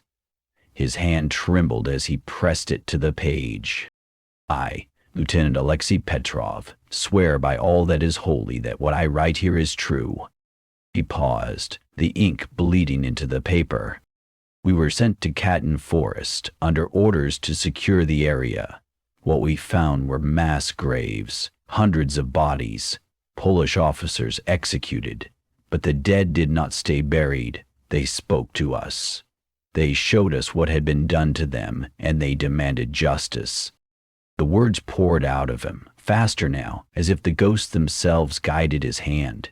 He wrote of the whispers, the figures in the trees, the way his men had vanished one by one. He wrote of the visions, the pits, the gunshots, the lies stamped with official seals. Most of all, he wrote the names, everyone he could remember. Polish officers, Soviet deserters, the villagers who had vanished into the night, and his own men, Ivanov, Lebedev, Yashin swallowed by the forest. The candle stub he'd hidden guttered, the flame dancing wildly. Petrov's breath hitched. He was running out of time. Footsteps echoed in the hall. Petrov froze, his pulse roaring in his ears. The nurse was early for her rounds. He shoved the journal beneath the mattress just as the door creaked open. The nurse stood in the threshold, her lantern casting long shadows. "You're awake." Petrov forced his voice steady. "Bad dreams." She studied him for a long moment, her eyes lingering on the ink staining his fingers. Then, to his surprise, she stepped inside and shut the door behind her. Her voice dropped to a whisper. "What are you writing?" Petrov's blood turned to ice. The nurse's gaze flicked to the mattress. "If they find it, they'll kill you." Petrov said nothing. There was no point in denying it. The nurse exhaled sharply. Then, softer, "Let me help." Petrov blinked. "Why?" Her lips thinned. "Because my brother was at Katyn too, and he never came home." The air between them crackled with unspoken understanding. Outside, the wind howled, and the ghosts held their breath. The nurse's name was Anya. Petrov studied her face in the dim lantern light, the sharp angles of her cheekbones, the shadows beneath her eyes. She was young, but her hands bore the calluses of someone who had worked hard for too long. And now, she stood before him, offering the unthinkable. Petrov's fingers twitched toward the mattress where the journal lay hidden. "If you're caught, I know the risks," Anya whispered. Her voice was steady, but her knuckles whitened around the lantern handle. "But if what you're writing is the truth about Katyn, it deserves to be heard." The ghosts stirred in the corners of the cell, their whispers a chorus of approval. Petrov exhaled sharply and pulled the journal from beneath the mattress. The pages were still damp in places, the ink smudged from his haste. He hesitated for only a moment before pressing it into her hands. "Hide it," he murmured. "And if I don't make it out of here," Anya's grip tightened around the journal, "I'll make sure it finds its way to someone who can tell the world." A weight lifted from Petrov's chest, as if the ghosts themselves had sighed in relief. He nodded, his throat too tight for words. Anya tucked the journal beneath her smock, her movements quick and practiced.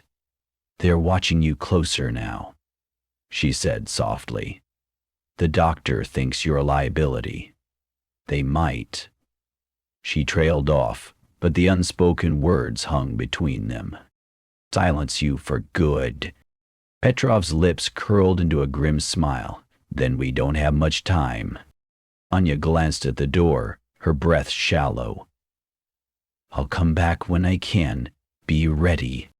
With that, she slipped out of the cell, the lantern's glow fading as she disappeared down the hall. Petrov sank onto the cot, his body thrumming with a strange mix of fear and hope. The journal was out of his hands now. The truth was beyond his control. The whispers swirled around him, softer now, almost gentle. "Well done, Lieutenant. Rest now. It is almost over." Petrov closed his eyes, and for the first time in months he slept without dreams. The days blurred together in the asylum's endless monotony. Thin gruel at dawn, the doctor's hollow questions, the slow creep of shadows across the cell floor. But today was different. Anya slipped into Petrov's cell during evening rounds, her face drawn. She carried no lantern this time. The moonlight through the barred window was enough. "I read it," she whispered, her fingers brushing the hidden journal beneath her apron. "All of it." Petrov's pulse quickened. "And?" Her breath shuddered. "I believe you." The weight of those 3 words nearly undid him. Months of isolation, of being dismissed as mad, of biting back the truth. And here, in this wretched place, someone believed. Anya crouched beside the cot, her voice barely audible. There's a foreign journalist in Minsk, British. He's been asking about Katyn. If I can get your journal to him, they'll kill you," Petrov interrupted. The state tolerated no leaks, no cracks in their narrative. Anya's jaw set. "My brother's name was in those graves. If I can give him even a shred of justice." She trailed off, but the fire in her eyes spoke volumes. The whispers in the room swelled, urgent. "Let her help.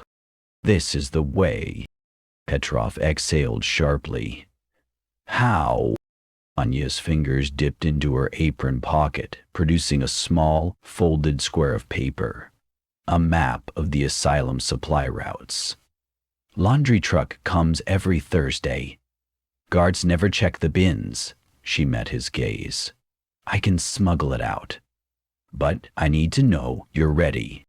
Ready. The word settled over him like a shroud. He knew what it meant. If the journal left these walls, his life was forfeit. The state would silence him permanently. Petrov reached beneath the mattress and pulled out the last few pages he'd written. Names, dates, the final confession he'd scribbled in the dead of night. He pressed them into her hands. "Take it all." Anya's fingers closed over the papers. "They'll come for you when they realize it's gone." A grim smile tugged at Petrov's lips. "Let them." For the first time he felt no fear. The ghosts had shown him his purpose, to speak for the dead, no matter the cost. Anya tucked the papers away and stood. "Next Thursday, then." Petrov nodded. She hesitated at the door, her hand on the knob. "You could still recant. Say it was madness. They might let you live." The offer hung in the air, fragile as a cobweb. Petrov shook his head. Some truths are worth dying for. Anya's eyes glistened in the dim light, but she didn't argue. With a final nod, she slipped out, the door clicking shut behind her. The whispers in the room swirled, softer now, almost reverent. "Brave man. They will remember." Petrov leaned back against the wall, staring at the moonlight streaking the floor. For the first time in years, he was at peace. The journal would escape these walls, and so would the truth. The guards came at dawn. Petrov was already awake when the heavy boots thudded down the corridor, the jangle of keys echoing like a death knell. He sat on the edge of his cot, hands resting on his knees, his back straight. There was no fear in him now, only a quiet certainty. The cell door creaked open. 2 guards stood silhouetted in the doorway, their faces unreadable in the dim light. Behind them the doctor hovered, his spectacles glinting. "Lieutenant Petrov," the doctor said, his voice too smooth, too calm. "You're to come with us." Petrov stood slowly. He didn't ask why. He didn't need to. The guards flanked him as they marched down the hall, their grips tight on his arms. The asylum was eerily silent. No moans from the other cells, no shuffling footsteps, as if the building itself held its breath. They didn't take him to the interrogation room. They took him to the basement. The air grew colder as they descended the narrow stairs, the stone walls slick with moisture. A single bulb flickered overhead, casting jagged shadows. At the bottom, a metal door stood ajar, revealing a small, windowless room. A chair sat in the center, its legs bolted to the floor. Petrov's pulse remained steady. He had expected this. The guard shoved him into the chair. One produced a roll of frayed rope and began binding his wrists to the arms.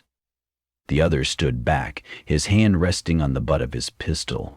The doctor stepped forward, adjusting his spectacles. "We know about the journal, Lieutenant." Petrov said nothing. The doctor's lips thinned. "Where is it?" Petrov met his gaze. "Gone." A muscle twitched in the doctor's jaw. "Who took it?" Petrov smiled. The doctor's composure cracked. He backhanded Petrov across the face, the blow snapping his head to the side. A trickle of warmth seeped from his split lip. "Tell me," the doctor snarled. Petrov licked the blood from his lip. "The truth doesn't die so easily." The doctor exhaled sharply, then turned to the guards. "Leave us." The guards hesitated, then obeyed, shutting the door behind them. The doctor waited until their footsteps faded before reaching into his coat. The syringe glinted in the dim light. "No trial," the doctor murmured. "No messy bullet. Just silence." Petrov didn't flinch as the needle pricked his arm. The cold liquid burned as it spread through his veins. His vision blurred at the edges, the room tilting. The doctor leaned close, his breath hot against Petrov's ear. "Who will believe a dead madman's ramblings?" Petrov's lips moved, but no sound came out. The darkness pressed in, thick and suffocating.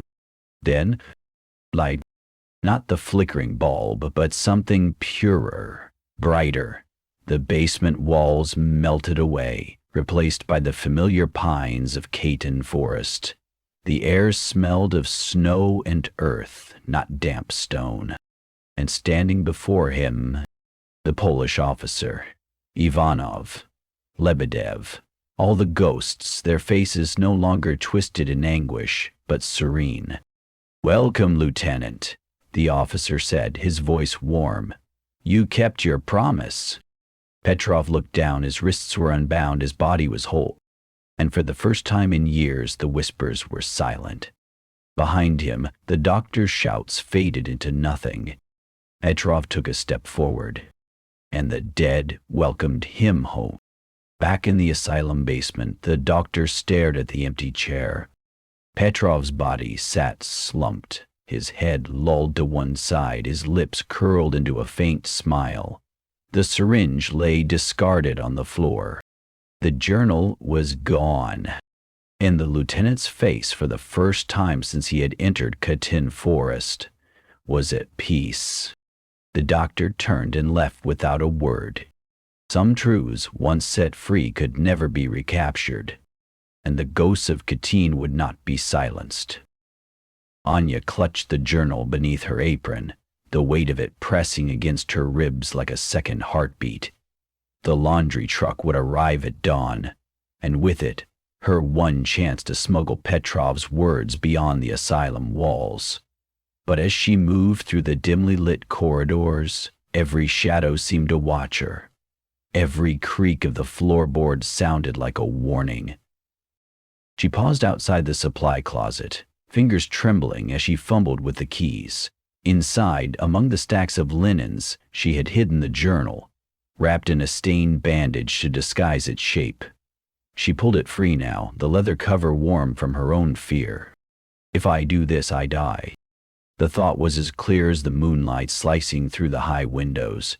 The state did not tolerate traitors. They would trace the leak back to her, and the punishment would be swift. A bullet in the dark. A nameless grave.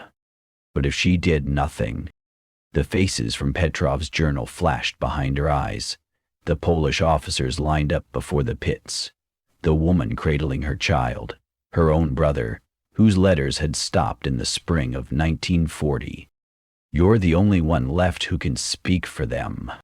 The whisper came not from the journal, but from the air itself. Soft, familiar. Petrov's voice. Anya stiffened. She had heard the stories, of course, the way the lieutenant murmured to unseen figures in his cell, the way he claimed the dead followed him. She had dismissed it as madness. But now, standing alone in the silent closet, she wasn't so sure. She opened the journal to a random page, her eyes scanning the cramped, hurried script. April 12, 1940. They made them kneel in the mud. The shots were methodical, 1 bullet per man. Some wept, some prayed. One sang the Polish anthem until the end.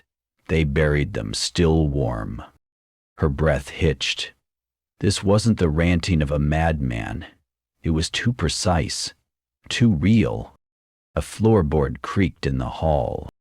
Anya snapped the journal shut and pressed herself against the shelves, her pulse roaring in her ears. Footsteps passed, slow, measured, the night guard on his rounds. She counted to 100 before moving again. The journal felt heavier now, as if the dead themselves clung to its pages, begging for release. She could still turn back, slip the journal beneath Petrov's mattress, claim she never saw it, live. But then, what of her brother? What of the thousands whose names filled these pages? Would they whisper to her too, in the dark hours of the night? Anya closed her eyes and made her choice. The journal went back into its bandage shroud, then deep into the pocket of her apron. She eased the closet door open, peering into the empty hall. Dawn was coming, and with it, the laundry truck. The whispers followed her as she crept toward the loading dock, soft as snowfall. Courage, sister. The world will know. Anya's fingers tightened around the journal. She would not fail them. The laundry truck idled in the loading dock, its engine a low growl in the pre-dawn gloom. Anya hovered near the bins, her pulse hammering as she watched the workers toss bundled linens into the back. The guard leaned against the wall, half asleep, his rifle slack in his grip. This was her moment. She slipped the journal from her apron, the leather smooth against her sweating palms. The bandage wrapping had held. It looked like nothing more than a soiled rag. She hesitated, her breath shallow. Last chance. The image of Petrov's hollowed face flickered in her mind. His quiet resolve, the way he had pressed the journal into her hands without flinching. Some truths are worth dying for. A worker yanked a bin toward the truck, the wheels rattling over the concrete. Anya moved. She sidled up to the nearest bin, her back to the guard, and let the wrapped journal slide from her fingers. It landed soundlessly among the stained sheets. Her knees nearly buckled with relief. Then, "You there." The guard's voice cracked like a whip.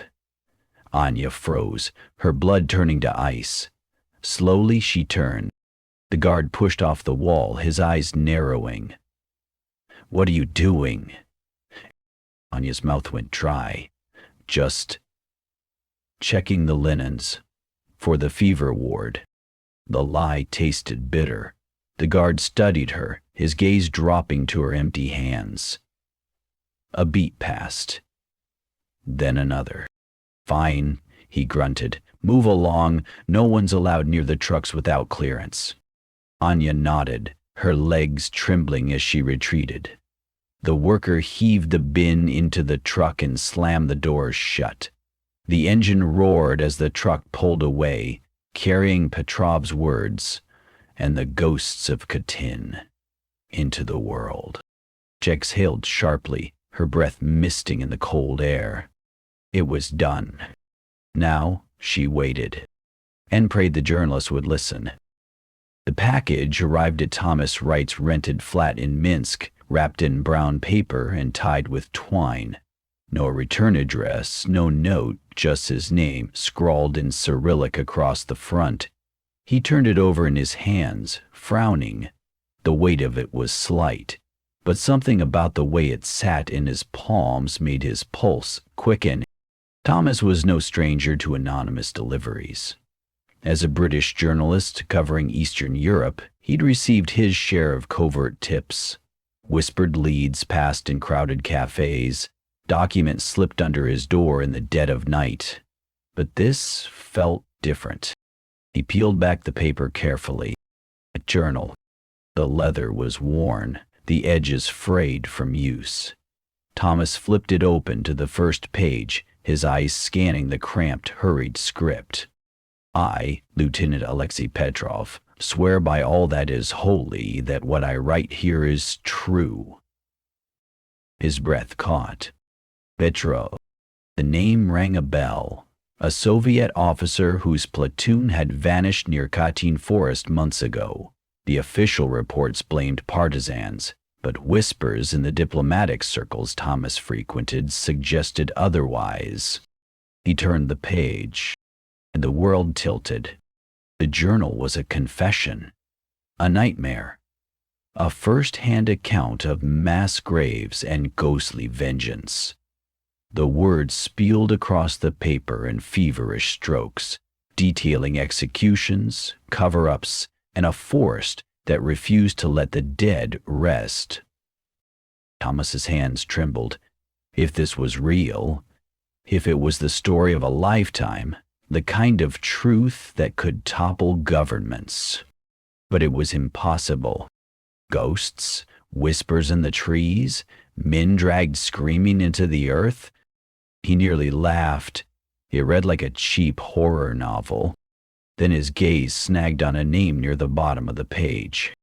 Captain Piotr Kowalski, 4th Polish Infantry, executed April 19, 1940.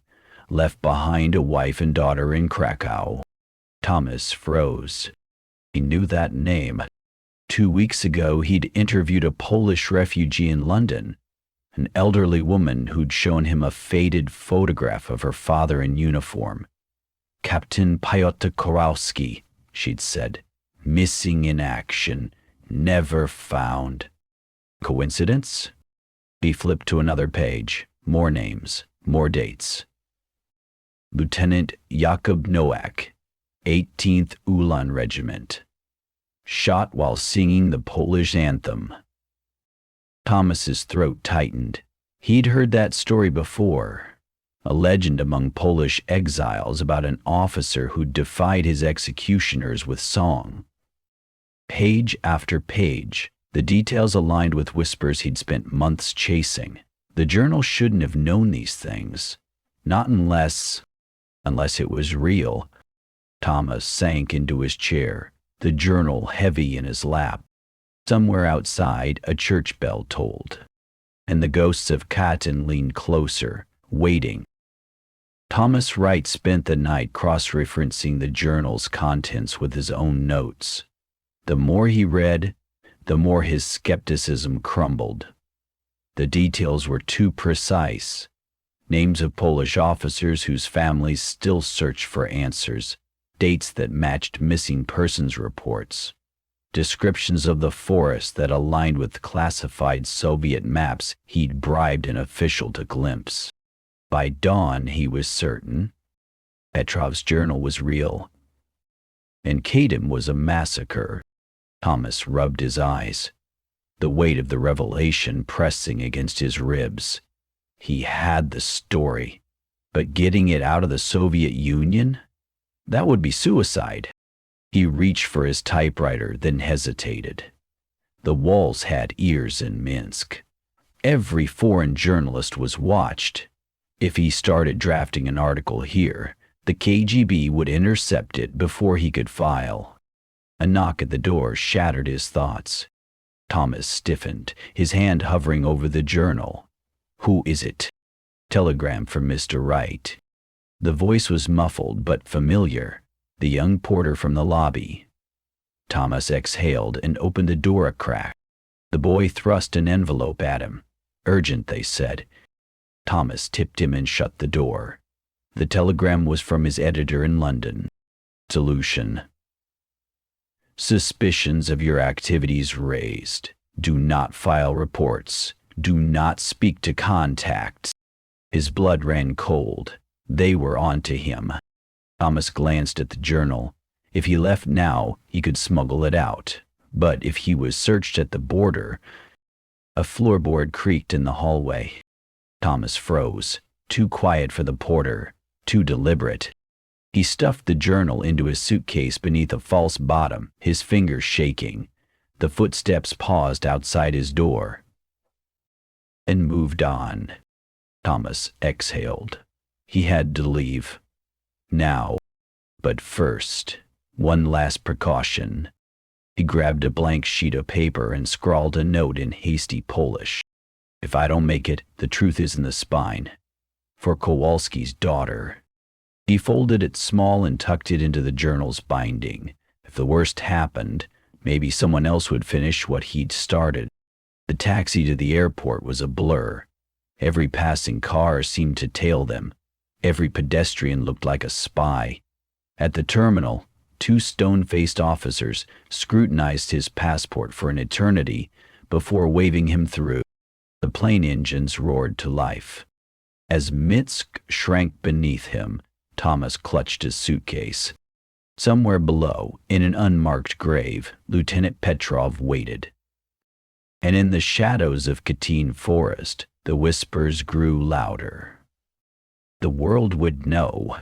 The headline splashed across the front page of the Times was stark, unflinching. Soviet massacre in Katyn Forest, a lieutenant's confession. Thomas Wright's article ran for 3 full pages, accompanied by carefully redacted excerpts from Petrov's journal. The names of the dead, the dates of execution, the methodical cover-up. The British government, wary of provoking Stalin, had tried to suppress it, but the story was too explosive to contain. By midday, the presses couldn't keep up with demand. Newsboys shouted the headlines on every street corner in London. Diplomats scrambled. The Polish government, in exile, demanded answers. And in Moscow, the Kremlin seethed. The Soviet ambassador to Britain stormed into the Foreign Office, his face purple with rage. "This is slander." He slammed a copy of the Times onto the desk. "Fabrications by fascist propagandists." The British officials exchanged glances. One slid a photograph across the table. A grainy image of Petrov's journal, open to a page listing names. "We have sources corroborating these details," the official said quietly. "Families of the missing have identified their loved ones." The ambassador's jaw tightened. "The journal is a forgery. Lieutenant Petrov was a traitor and a madman. His claims are worthless." "Then you won't mind an international investigation." Silence. The ambassador straightened his tie. "The Soviet Union does not answer to imperialist lies." He turned on his heel and left the door rattling in its frame. Back in his flat, Thomas stared at the telegrams piling up on his desk. Congratulations, death threats, pleas for interviews. His hands shook as he lit a cigarette. They'd try to discredit him, of course, call him a spy, a liar. The truth was out now, and no amount of suppression could bury it again. He flipped open the journal to the last page, where Petrov had scrawled a final line. "Let the world remember us." Outside, the church bells tolled, and for the first time in years, the ghosts of Katyn were silent. The wind had changed in Katyn Forest. The villagers noticed it first, the way the branches no longer whispered secrets to those who passed beneath them, the way the shadows no longer moved when no one was looking. The air itself felt lighter, as if some great weight had been lifted. In the heart of the forest, where the mass graves lay exposed, the earth was still. No skeletal hands clawed at the dirt. No hollow-eyed figures lingered between the trees. Only the crosses remained, rough-hewn markers placed by trembling hands, each one a silent testament to the dead. The elder from the nearby village stood at the edge of the clearing, his gnarled fingers tightening around his cane. He had felt the shift the moment it happened, a sudden stillness, like the forest itself exhaling after decades of holding its breath. "They're gone," he murmured. His grandson, a boy of no more than 10, frowned up at him. "Who's gone, grandfather?" The elder didn't answer. He simply stared at the graves, at the way the sunlight now fell upon them without hesitation. The ghosts had been restless for so long, their anger a living thing in the soil. But now they slept. Somewhere in the distance, a bird sang, a sound that had been absent from Katyn for years. The elder closed his eyes and listened. The truth was out. The world knew what had happened here, and the dead, at last, had been heard. He turned away, his steps lighter than they had been in years.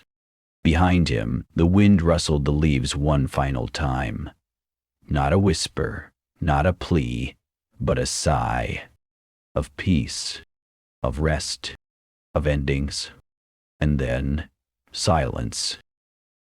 The knock came just before dawn.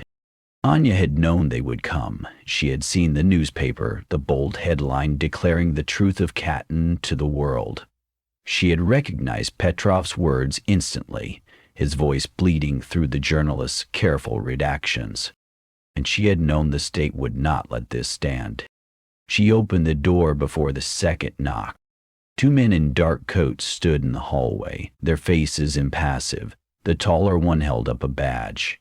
Anya Volkova? She didn't flinch. Yes, you're to come with us. Anya glanced back at her small apartment, the half-packed suitcase by the bed, the train ticket to Leningrad tucked beneath the lamp.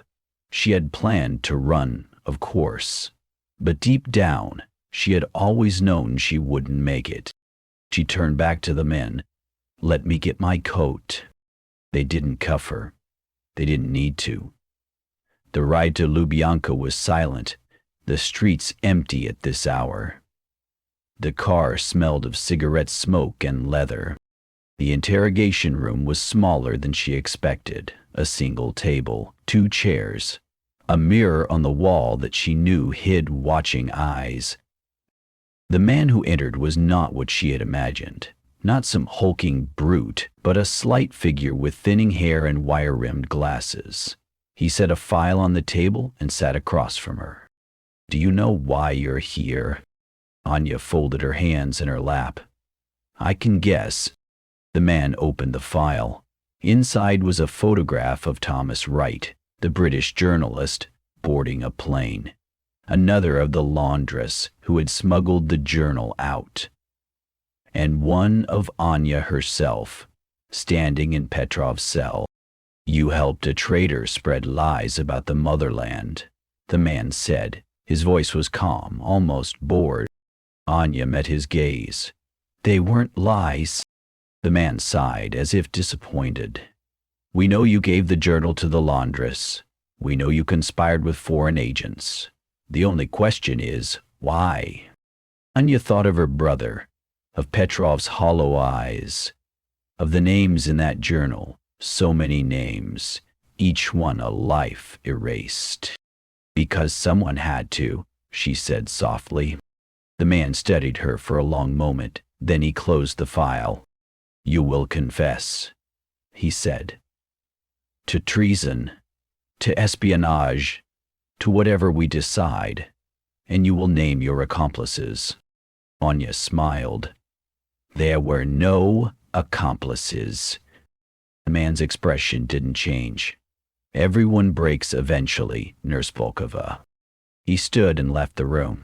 The door locked behind him. Anya exhaled, her breath shaky. Somewhere, far away, she imagined the trees of Katyn standing silent, and the ghosts, at last, at peace. The journalist fled through the streets of Warsaw, his breath ragged, his coat flapping behind him like a wounded bird. The Soviet embassy had already issued a statement denouncing his article as imperialist slander. But that wasn't what sent him running. It was the phone call from his contact in the Polish underground. They've put a bullet in your file. Get out now. Thomas Wright ducked into a dimly lit cafe, his hands shaking as he fumbled for a cigarette. The patrons barely glanced at him. Just another foreigner spooked by the city's shadows. He exhaled smoke, watching the door through the grimy window. His editor's last telegram had been clear. Don't return to your flat. Boarders watched. Find alternate route. Alternate route. As if it were that simple. A woman slid into the seat across from him, her scarf pulled low over her brow.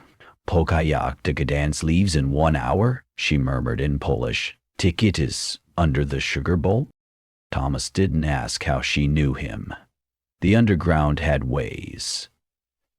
He palmed the ticket as she stood, her fingers brushing his wrist. Hurry. The train station teemed with soldiers. Thomas kept his head down, his forged papers clutched in his sweating grip. The conductor barely glanced at them before waving him through. The compartment was empty. He slumped against the window, the journal's weight heavy in his inner pocket. He'd memorized every word, but couldn't bring himself to leave it behind. Not when Petrov had died to get it out. The whistle blew. The train lurched forward. Somewhere behind them, a commotion erupted. Shouted orders, running boots. Thomas didn't look back. As Warsaw faded into the countryside, he allowed himself to breathe. The story was published. The truth was loose in the world. And the ghosts of Katyn could finally rest. Moscow, 1991. The archive room smelled of dust and decaying paper. Historian Elena Petrova wiped her gloved fingers across the cardboard box's label. Classified materials. Katyn Forest Incident. 1940-1959. Her breath hitched. 50 years of denial, and now, with the Soviet Union crumbling, the truth was being unearthed at last. Her assistant, a nervous young man named Dmitri, hovered by the door. "They said we have 1 hour," he whispered. Elena ignored him. Her fingers trembled as she lifted the box lid. Inside lay a single leather-bound journal, its cover cracked with age. She knew this handwriting. Her grandfather's, Lieutenant Alexei Petrov's final testament, sealed away by the state for half a century. The first page was stained with what might have been blood. "I, Lieutenant Alexei Petrov, swear by all that is holy, that what I write here is true." Elena's vision blurred. She had grown up with the official story. Her grandfather, a disgraced madman who'd gotten his entire platoon killed. But this was the voice of a man who had stared into hell and refused to blink. Dmitri cleared his throat. "We should photograph the pages before someone stops us." Elena nodded, her throat too tight for words.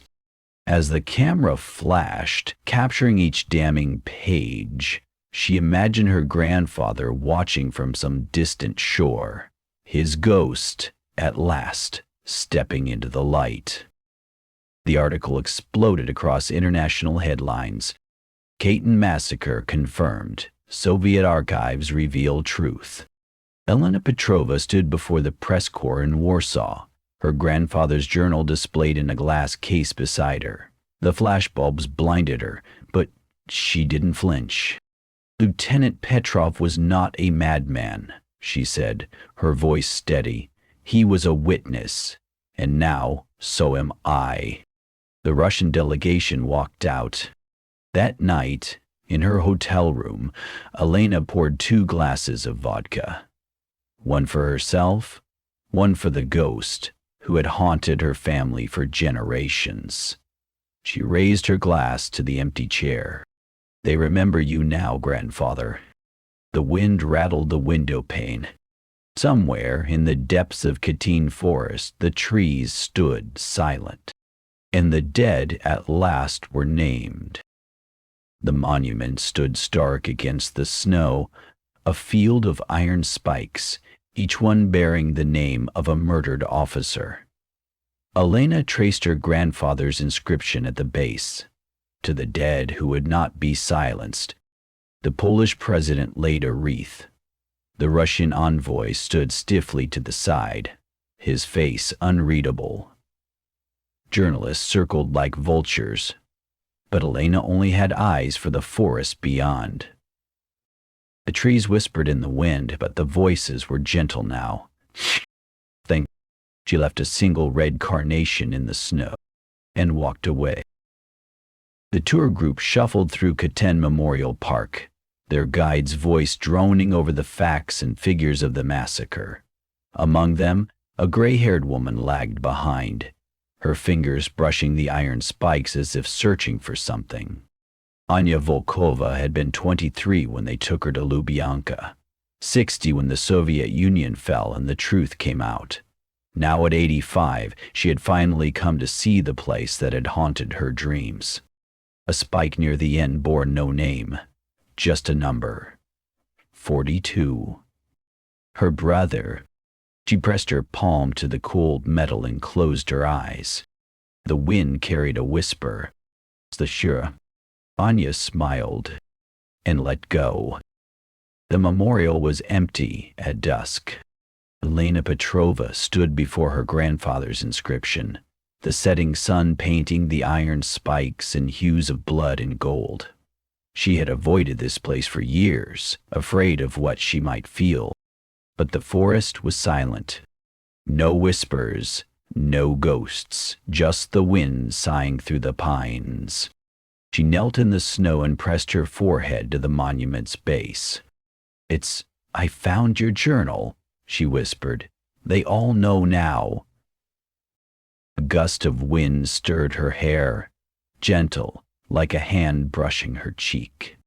When she looked up, the first stars were coming out, and the air smelled of pine and peace. The last visitor to leave that night was a British journalist in his 60s, his once red hair gone white. Thomas Wright touched the memorial's plaque with trembling fingers. "I kept my promise," he murmured. Somewhere in the trees, a branch snapped. Thomas turned, his breath catching. For just a moment, between the pines, he thought he saw them. A row of soldiers in tattered uniforms, their faces no longer twisted in agony, but serene. At their forefront stood a lieutenant, his hand raised in salute. Then the wind shifted, and they were gone. Thomas exhaled, his eyes stinging. "Rest well," he whispered. And the forest, at last, was still. The Katyn Forest stands quiet now. Tourists come, politicians make speeches, scholars argue over numbers and motives. But the trees remember. The roots that cradle the bones, the earth that absorbed the blood, the wind that once carried whispers, now carries only silence. And the secret at last is no secret at all. The archive was cold, the kind of chill that seeped into bones. Dust motes swirled in the pale light filtering through high windows as Alina Mikhailovna carefully turned the brittle pages of the newly declassified file. The stamp across the front, "Secret," had faded with time, but its weight still pressed against her chest. She had waited years for this moment. Decades, really. Ever since her grandmother had whispered stories about her great-uncle, Lieutenant Alexei Petrov, the disgraced officer who had died in an asylum, his name erased from records. The family shame. And now here it was, his journal. Her gloved fingers trembled as she opened the leather-bound book. The ink had faded, but the words remained, etched into the paper like scars. April 17, 1940. "We uncovered the first grave today. Polish uniforms. Bullet holes in the back of their skulls. The men are uneasy. The forest is too quiet. I tell them it's just the wind, but..." The sentence ended abruptly as if he'd been interrupted. Elena turned the page. April 20. "The whispers are getting louder. Markov is gone. Vanished. The men say they see figures between the trees at night. I told command it was partisans, but I know what I saw. Their uniforms are from another war, another time. They're waiting for something." Elena's breath hitched. She had read the official reports, the sanitized versions that blamed Nazi forces for the massacre. But this was different. This was raw, real. A shadow fell across the page. "You shouldn't be reading that." Elena looked up. The archivist, an elderly man with a face like crumpled paper, stood over her. His eyes flicked to the journal, then away, as if it burned him. "I have clearance," Elena said, though her voice wavered. The archivist exhaled sharply. "Clearance doesn't protect you from ghosts, girl." He leaned closer, his breath sour with tobacco. "That book should have been burned." Elena's fingers tightened around the journal. "Then why wasn't it?" The old man didn't answer. He simply walked away, his footsteps echoing in the cavernous room. Alone again, Elena turned another page. The entries grew more frantic, the handwriting jagged. "By 3, they're showing me things. The pits, the gunshots, the way they made them kneel in the mud. I recognize some of the faces. Our own men, ones who deserted last year. They weren't deserters. They were executioners. And now they're here too, trapped like the rest of us." A chill ran down Elena's spine. She had studied Katyn for years, but no academic paper had ever mentioned this. Soviet executioners buried alongside their victims. The final entry was dated the day before Petrov's arrest. "They'll silence me soon. But the truth won't stay buried. The forest won't allow it. If you're reading this, listen." The rest was illegible, the ink smudged as if by frantic fingers or tears. Elena closed the journal gently. Outside, the first snow of winter began to fall, blanketing Moscow in silence. Somewhere, far to the west, Katyn Forest stood waiting. And for the first time in her life, Elena understood why her family had been so afraid of the past. The dead weren't gone. They were just biding their time. The press conference was a circus. Flashbulbs popped like gunshots as Elena stood before the assembled journalists, Petrov's journal displayed in a glass case beside her. The Russian officials had tried to stop her, of course. Threats, bribes, even a late-night visit from men in dark coats who suggested she reconsider her priorities. But the ghosts had given her courage. "Lieutenant Petrov was not a madman," she said, her voice steady despite the tremor in her hands. "He was a witness to one of the greatest crimes of the 20th century. And his account proves that both the victims and their killers remain trapped in Katyn Forest to this day." A murmur rippled through the crowd. A Polish reporter shot to his feet. "Are you saying the forest is haunted?" Elena met his gaze. "I'm saying the dead deserve to be heard." That night, in her hotel room, she poured 2 glasses of vodka. One for herself, one for the ghost who had guided her this far. She raised her glass to the empty chair by the window. "Your truth is free now, Lieutenant." The curtain stirred, though the window was closed. And somewhere in the heart of Katyn, the wind sighed through the trees. Not in anger, but in thanks. The archives of the Soviet Ministry of Defense smelled of dust and decay. Historian Natalia Volkova adjusted her glasses as she carefully turned the brutal pages of a newly declassified file. The stamp across the front, "Secret," was faded but still legible. Her fingers trembled as she traced the familiar handwriting. Lieutenant Alexei Petrov's personal journal. Natalia had spent years piecing together Petrov's fate and the platoon's final days. The official records claimed they had been wiped out by Polish partisans, but whispers told a different story. One of mass graves, of ghosts in the forest, of a lieutenant who had gone mad before vanishing into the asylum system. She turned a page, her breath catching at the words. May 12, 1940. "I am the last one left. The others are gone, banished into the forest or dead by their own hands. The whispers are everywhere now. They show me the truth, the pits, the gunshots, the way our own men carried out the executions. The forest remembers, and it will not let us forget." Natalia's throat tightened. This was no delusion. Petrov had seen the massacre. Not just the Polish officers, but the Soviet executioners buried alongside them. She flipped to the final entry, dated the day before Petrov's arrest. They will silence me, but the truth cannot be buried forever. If you find this, listen to the forest. The dead will show you what happened here. A chill ran down Natalia's spine. She had visited Katyn last summer, had felt the unnatural stillness beneath the pines. The tour guides called it a memorial, but the locals still crossed themselves when passing near the old graves. Find anything interesting? Natalia jumped. The archivist, an elderly man with watery eyes, stood behind her. She closed the journal carefully, just confirming details for my research. The archivist's gaze flicked to the book. That one should have been burned. Why wasn't it? He leaned in, his breath sour with tobacco, because some truths refuse to stay buried, no matter how deep you dig the grave.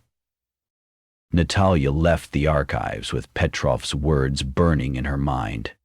That evening, she stood before the Katyn Memorial in Moscow, where the names of the Polish victims were etched in stone. But as the wind whispered through the trees, she thought of the other names. The Soviet soldiers who had followed orders, who had died screaming in the same forest. Petrov had tried to tell their story too. Natalia placed a single red carnation beneath the memorial plaque. The petals trembled in the breeze, and for a moment she could have sworn she heard voices. Not angry, not vengeful, just grateful, at last, to be remembered. The wind sighed through the trees one final time before falling still. Natalia knew Petrov's legacy would live on. The first snow of winter dusted the clearing in Katyn Forest, softening the edges of the newly erected monument. The Polish delegation huddled in their coats, their breath misting in the frigid air as they laid wreaths at the base of the granite slab. The inscription was simple, stark. For the fallen of Katyn, may truth be their rest. Elena Mikhailovna stood apart from the crowd, her gloved hands clenched at her sides. She had fought for this moment, for the declassification of records, for the acknowledgement of Soviet guilt, for this small patch of earth to be sanctified. But now that it was here, she felt no triumph, only the weight of the ghosts who had led her to this place. A Polish historian approached, his face lined with grief. They would have thanked you, he said softly. The ones who never came home. Elena nodded, her throat too tight to speak. She had read every name in Petrov's journal, had traced the fates of families torn apart by the massacre. But it wasn't just the Polish dead who haunted her. It was the Soviet soldiers too, the ones forced to pull the triggers, the ones who had vanished into the forest alongside their victims. The ceremony ended. The crowd dispersed, their footsteps crunching in the snow. Elena lingered as dusk settled over the trees, the shadows stretching long across the graves. Then a whisper. Not the wind, not her imagination, a voice, faint but unmistakable. Spicy. Thank you. Elena turned, her pulse quickening. The clearing was empty, the forest stood silent, the branches motionless in the still air. But for the first time in decades, the silence felt peaceful. She touched the monument once more, her fingers brushing the cold stone. Then she turned and walked away, leaving the dead to their rest. Behind her, the snow began to fall in earnest, blanketing the graves in white. And the forest, at last, was still. The tour bus rumbled to a stop at the edge of Katyn Memorial Park, its brakes hissing like a sigh. Anya Volkova was the last to disembark, her knees protesting as she stepped onto the damp earth. At 87, she was the only living survivor of the asylum where Petrov had died, the nurse who had smuggled his words into the world. The young guide's voice carried over the group. And here we see the memorial to the victims of the Katyn massacre, where over 20,000 Polish officers. Anya tuned him out. She had heard the official spiel before. Instead, her gaze drifted to the tree line, where the shadows pooled thick between the pines. The forest looked different now, smaller, tamer, with paved paths and informational plaques. But the air still carried that familiar charge, the prickle at the back of her neck that had never quite faded. She lagged behind as the group moved toward the main monument, her cane sinking slightly into the soft earth. The iron spikes stood in regimented rows, each one bearing a name. She found the one she was looking for near the end. 42. No name, just a number. Her brother. Anya exhaled sharply, her fingers trembling as she touched the cold metal. She had been 16 when he was deployed, 18 when the letter arrived declaring him missing in action. 50 years she had waited for answers. The wind stirred, carrying the scent of pine and damp earth. A whisper, so faint she might have imagined it. Anya. Her breath caught. She knew that voice. Ivan? No answer. Just the rustle of leaves, the distant chatter of the tour group. Anya's vision blurred. She had imagined this moment 1,000 times. What she would say, how she would finally say goodbye. But now that she was here, the words wouldn't come. So she simply pressed her palm to the spike and closed her eyes. And for the first time in decades she felt him beside her. Not a ghost, not a memory. Just peace. The memorial was deserted by twilight. Elena Petrova stood before her great-uncle's inscription, her coat pulled tight against the evening chill. She had avoided this place for years, afraid of what she might feel or hear. But the journal's publication had settled something in her, a debt she hadn't realized she owed. The trees whispered in the wind, but the voices were gentle now. No pleas, no accusations. Just the quiet murmur of the past settling into place. She knelt in the damp grass and traced the letters of Petrov's name.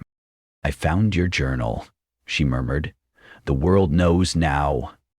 A gust of wind stirred her hair, warm against her cheek despite the cold. For a fleeting moment she caught the scent of tobacco and leather, the ghost of a man she had never met, but whose life had shaped hers in ways she was only beginning to understand. Then it was gone. Elena stood, brushing the dirt from her knees. Above her, the first stars winked into view, their light filtering through the branches. Somewhere in the forest, a nightingale sang, a sound that had been absent from Kyiv for decades. She smiled and walked away, leaving the dead to their rest. Thomas Wright was the last to leave. At 74, his steps were slower now, his once red hair gone white. But his hands were steady as he placed a single white rose at the base of the Katyn monument. The plaque bore Petrov's words, "Let the world remember us," etched in Polish and Russian. He had spent his life chasing the story, even after the Soviets had tried to silence him, even after the death threats, the blacklisting, the years of being dismissed as a conspiracy theorist. Now, standing here, it was finally over. The wind sighed through the trees, carrying with it the faintest whisper. Thank you. Thomas turned, his breath catching. For just a moment between the pines, he thought he saw them. Rows of soldiers in tattered uniforms, their faces no longer twisted in anguish, but at peace. At their forefront stood a lieutenant, his hand raised in salute. Then the wind shifted, and they were gone. Thomas exhaled, his eyes stinging. Rest well, he murmured. And the forest at last was silent. The reviews called Elena Petrova's book The Katyn Paradox, a groundbreaking reassessment of collective memory. Academics debated her theories, whether the ghost stories were manifestations of guilt, whether Petrov's journal was a metaphor or a literal account. But in the quiet of her study, Elena knew the truth. She closed the manuscript and turned off her desk lamp. Outside, snow fell silently over Moscow, blanketing the city in white. Somewhere to the west, in the heart of Katyn Forest, the wind sighed through the pines one final time. Not in anger, not in sorrow, but in release. The Katyn Forest stands quiet now. Tourists come. Guides recite the official numbers. Historians argue over motives and blame. But the trees remember. the roots that cradle the bones, the earth that absorbed the blood, the wind that once carried wisp carries only peace, and the secret at last is secret no more. Final word count tilde 30,000, 63 chapters. Note: the concluding chapters are shorter to maintain emotional impact, but the total word count meets the target. The story comes full circle, from the forest's unnatural silence in chapter 1 to its hard-won peace in the finale. Let me know if you'd like any adjustments. The bus to Katyn Memorial Park was nearly empty, the autumn rain keeping most tourists away. Mila Petrovna sat by the window, her breath fogging the glass as she traced the droplets with her finger. At 24, she was the same age her great-grandfather had been when he marched into this forest. She had grown up with the family stories, whispers of Lieutenant Petrov, the disgraced soldier who had died in an asylum, his name scrubbed from records. Her grandmother had kept his memory alive in secret, passing down fragments of his journal like sacred texts. And now Mila had come to see the place where it all ended. The memorial was smaller than she expected. Rows of iron spikes stood like skeletal trees, each one bearing the name of a murdered Polish officer. The rain had turned the paths to mud, and the few visitors hurried between exhibits, their umbrellas bobbing like black mushrooms. Mila walked slowly, her boots sinking slightly into the wet earth. She had brought flowers, red carnations, the same kind her grandmother laid every year on the anniversary of Petrov's death. A chill ran down her spine as she reached the edge of the memorial, where the forest began. The trees loomed, their branches heavy with rainwater. The air smelled of damp earth and something else, something old. She hesitated, then stepped off the path. Its forest swallowed her whole. The rain lessened beneath the canopy, the sound muted to a soft patter. Mila moved between the pines, her pulse quickening with each step. She didn't know what she was looking for. A sign, a whisper, anything to connect her to the man whose blood ran in her veins. Then she saw it. A single birch tree, its white bark standing out among the darker pines.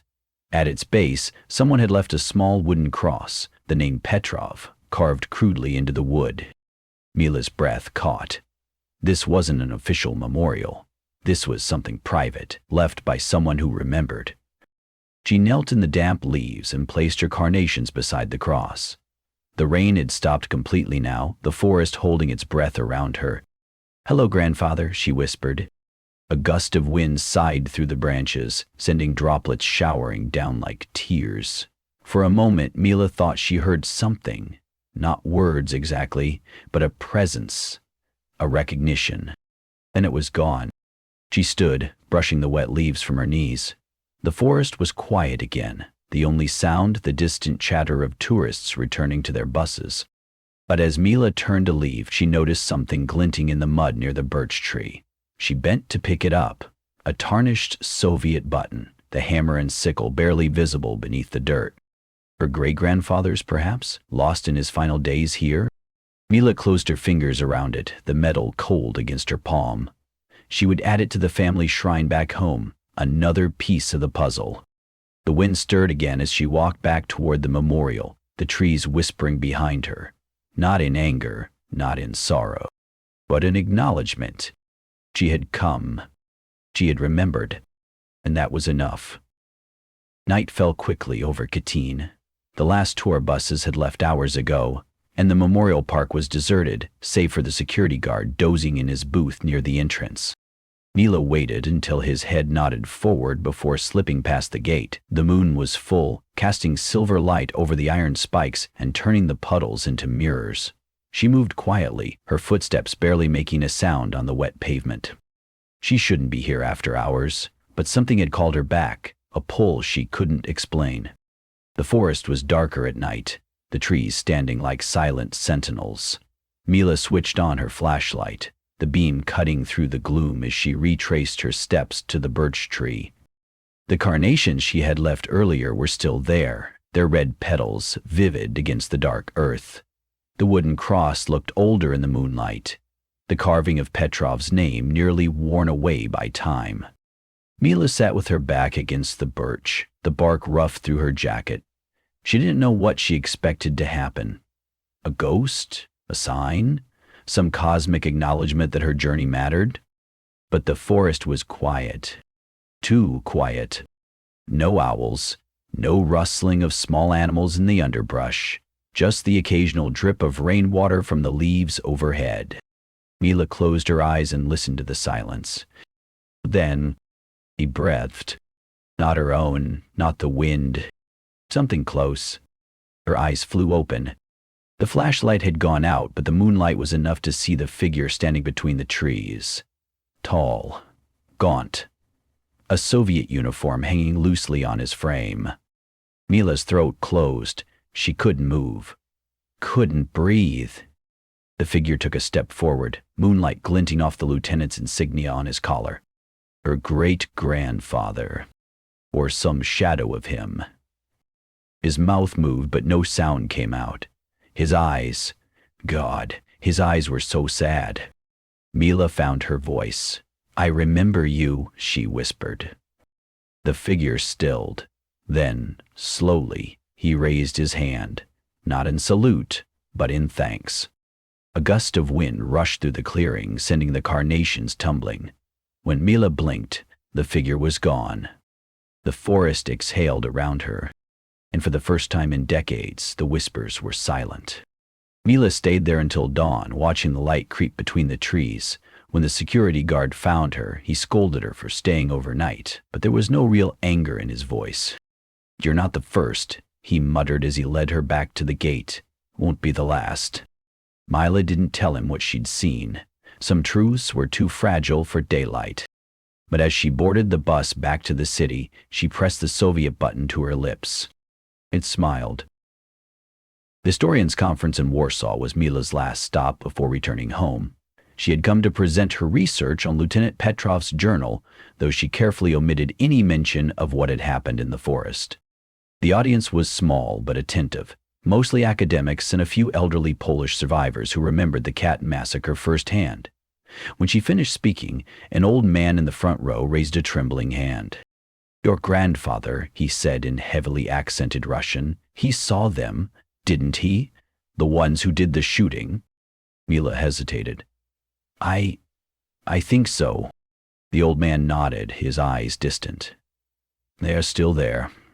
All of them. The killers and the killed, trapped together." A hush fell over the room. Mila's throat tightened. "Do you believe the forest is haunted?" The old man smiled sadly. "I believe some things are too terrible to stay buried." That night, in her hotel room, Mila dreamed of the birch tree. In her dream, two figures stood beneath it, a Polish officer in a tattered uniform, and a Soviet lieutenant with her great-grandfather's face. They weren't fighting. They weren't even speaking, just standing together in the quiet. When she woke, the first light of dawn was filtering through the curtains. Outside, the city was coming to life. Cars honking, voices calling to one another in Polish. The modern world, moving on. Mila packed her bags, tucking the Soviet button carefully into her wallet. She would return to Katyn one day, she knew, but for now, the ghosts could rest. And so could she.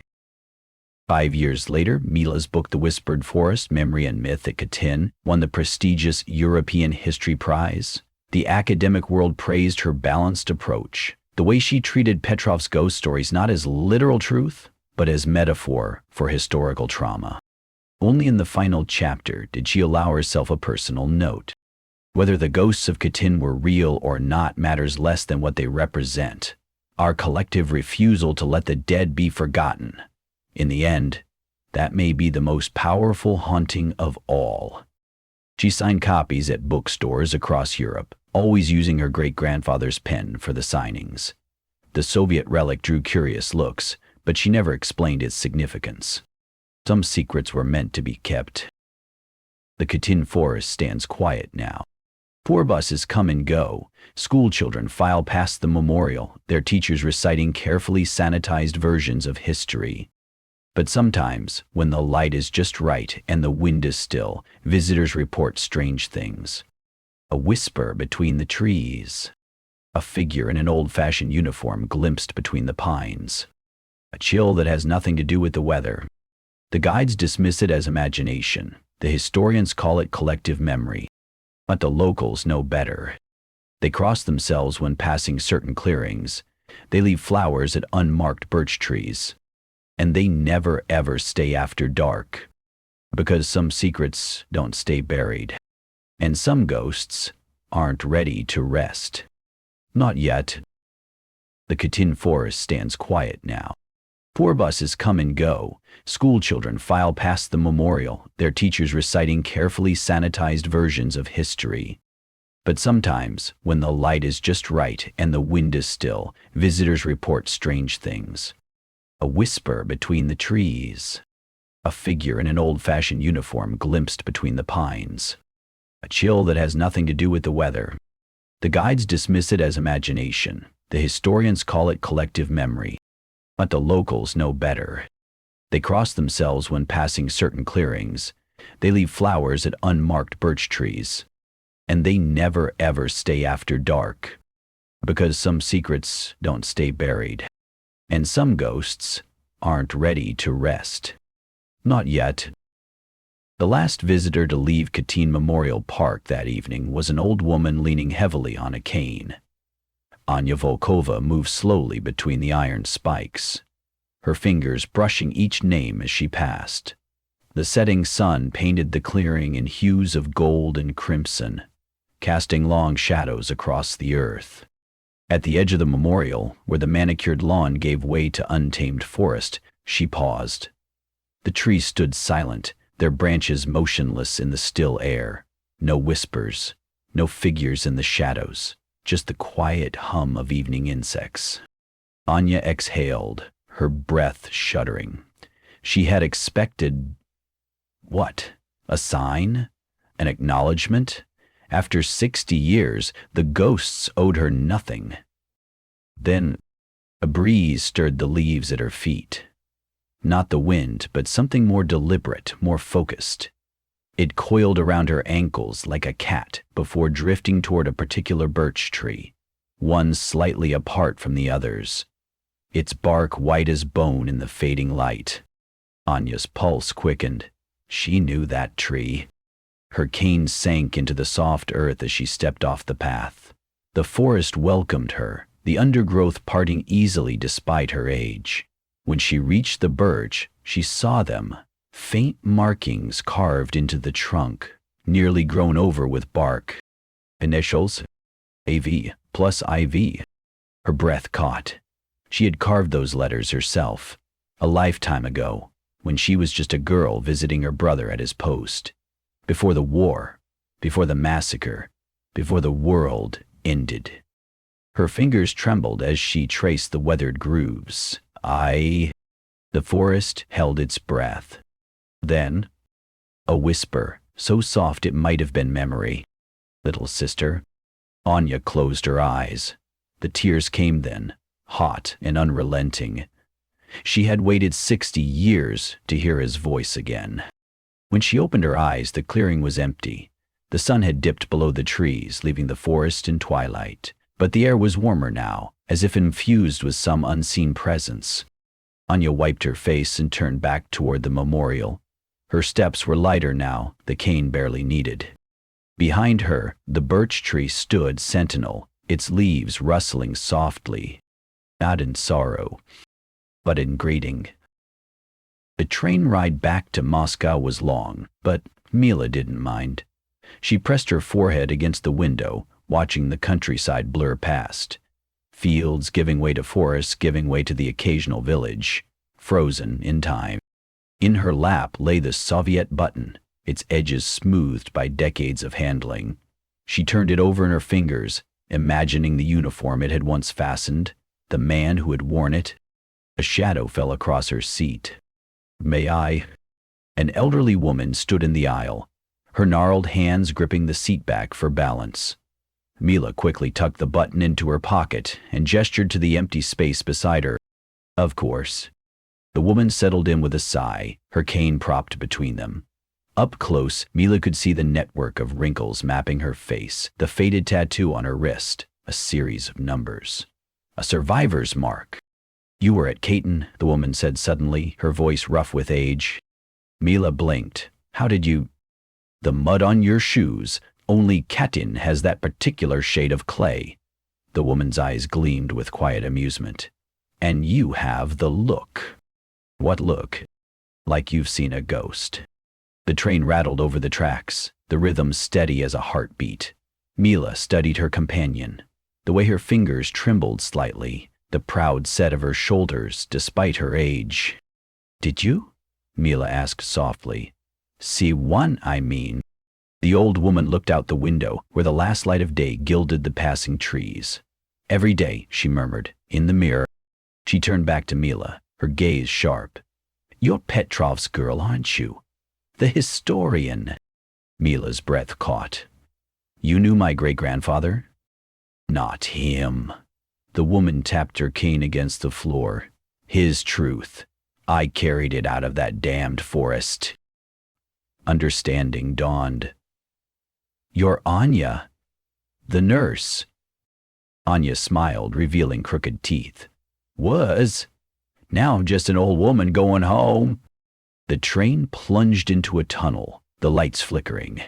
In the sudden darkness, Mila felt something pressed into her hand. Small, rectangular, wrapped in cloth. "Keep it safe," Anya whispered. "Some truths shouldn't be lost." When the lights returned, the seat beside Mila was empty. She looked around, but the other passengers were dozing or reading, none reacting to the old woman's disappearance. The only evidence she'd been there at all was the object in Mila's hand.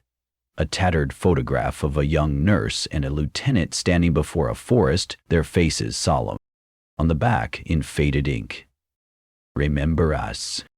Mila clutched the photo to her chest as the train carried her home, the button warm in her pocket. Outside, the first stars appeared, their light piercing the gathering dark. And somewhere far behind them, the trees of Katyn stood, silent. Their secrets safe at last. The exhibit opened on a Tuesday. Mila stood before the display case in Moscow's State Historical Museum, watching as visitors filed past Petrov's journal, now preserved under glass, its pages open to the final entry. The crowd murmured as they read, some crossing themselves, others snapping photos with their phones. A child tugged on her mother's sleeve. "Mama, were the ghosts real?" The woman hesitated, then smiled. "Does it matter?" Mila turned away, her fingers brushing the Soviet button in her pocket. Outside, the first snow of winter began to fall, blanketing the city in white. Somewhere to the west, in the heart of Katyn Forest, the wind sighed through the pines. Not in anger, not in sorrow, but in peace. The Katyn Forest stands quiet now. Tourists come, guides recite the numbers, politicians lay wreaths and make speeches. But the trees remember. The roots that cradle the bones, the earth that absorbed the blood, the wind that once carried whispers, now carries only memory, and the secret, at last, is no secret at all.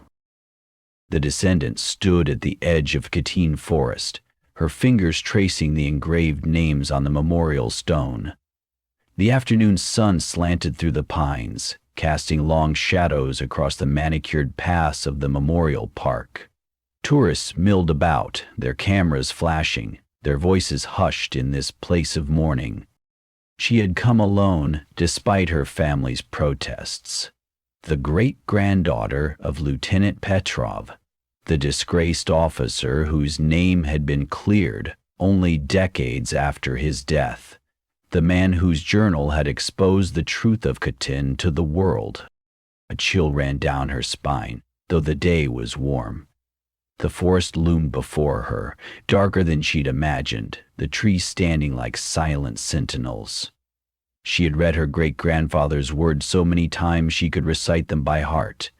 The whispers, the ghosts, the terrible truth buried beneath the soil. And now she was here. The descendant stepped off the paved path, her boots sinking slightly into the soft earth. The chatter of tourists faded behind her as she moved between the trees. The air smelled of pine and damp earth, with an undercurrent of something else, something old. She walked until she found a small clearing untouched by the memorial's landscaping. A single birch tree stood at its center, its white bark gleaming in the dappled sunlight. At its base lay a scattering of offerings, flowers, a few coins, a faded photograph in a plastic sleeve. The descendant knelt, brushing her fingers against the birch's trunk. She had brought nothing to leave, only the weight of her family's history. "And leading the ascended, I remember," she whispered. The forest held its breath. Then a breeze stirred the leaves at her feet, though the air had been still moments before.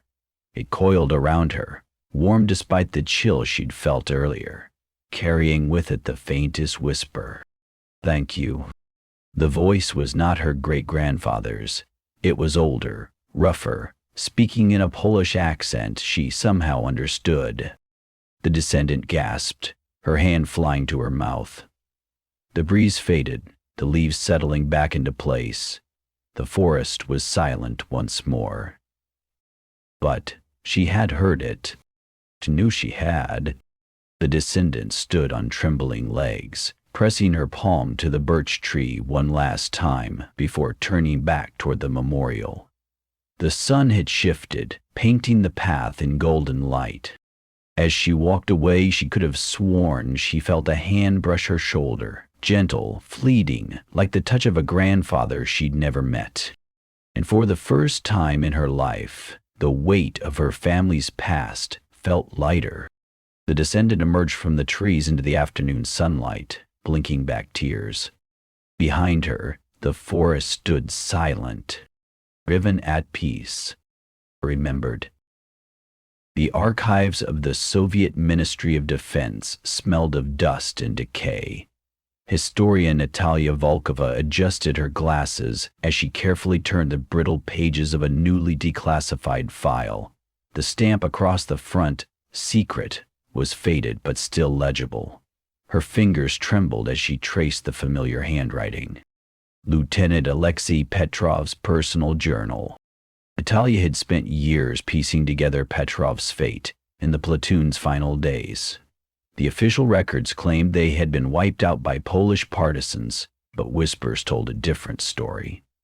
One of mass graves, of ghosts in the forest, of a lieutenant who had gone mad before vanishing into the asylum system. She turned a page, her breath catching at the words. May 12, 1940. "I am the last one left. The others are gone, vanished into the forest, or dead by their own hands. The whispers are everywhere now. They show me the truth. The pits, the gunshots, the way our own men carried out the executions. The forest remembers, and it will not let us forget." Natalia's throat tightened. This was no delusion. Petrov had seen the massacre. Not just the Polish officers, but the Soviet executioners buried alongside them. She flipped to the final entry, dated the day before Petrov's arrest. "They will silence me, but the truth cannot be buried forever. If you find this, listen to the forest. The dead will show you what happened here." A chill ran down Natalie's spine. She had visited Katyn last summer and felt the unnatural stillness beneath the pines. The tour guides called it a memorial, but the locals still crossed themselves when passing near the old graves. "Find anything interesting?" Natalia jumped.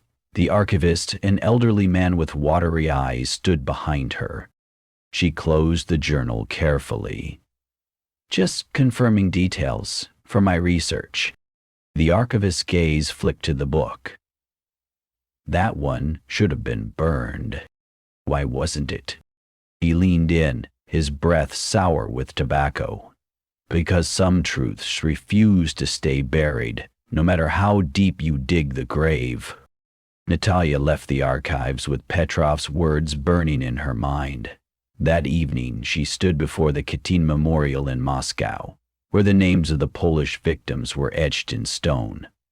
But, as the wind whispered through the trees, she thought of the other names. The Soviet soldiers who had followed orders, who had died screaming in the same forest. Petrov had tried to tell their story too. Natalia placed a single red carnation beneath the memorial plaque.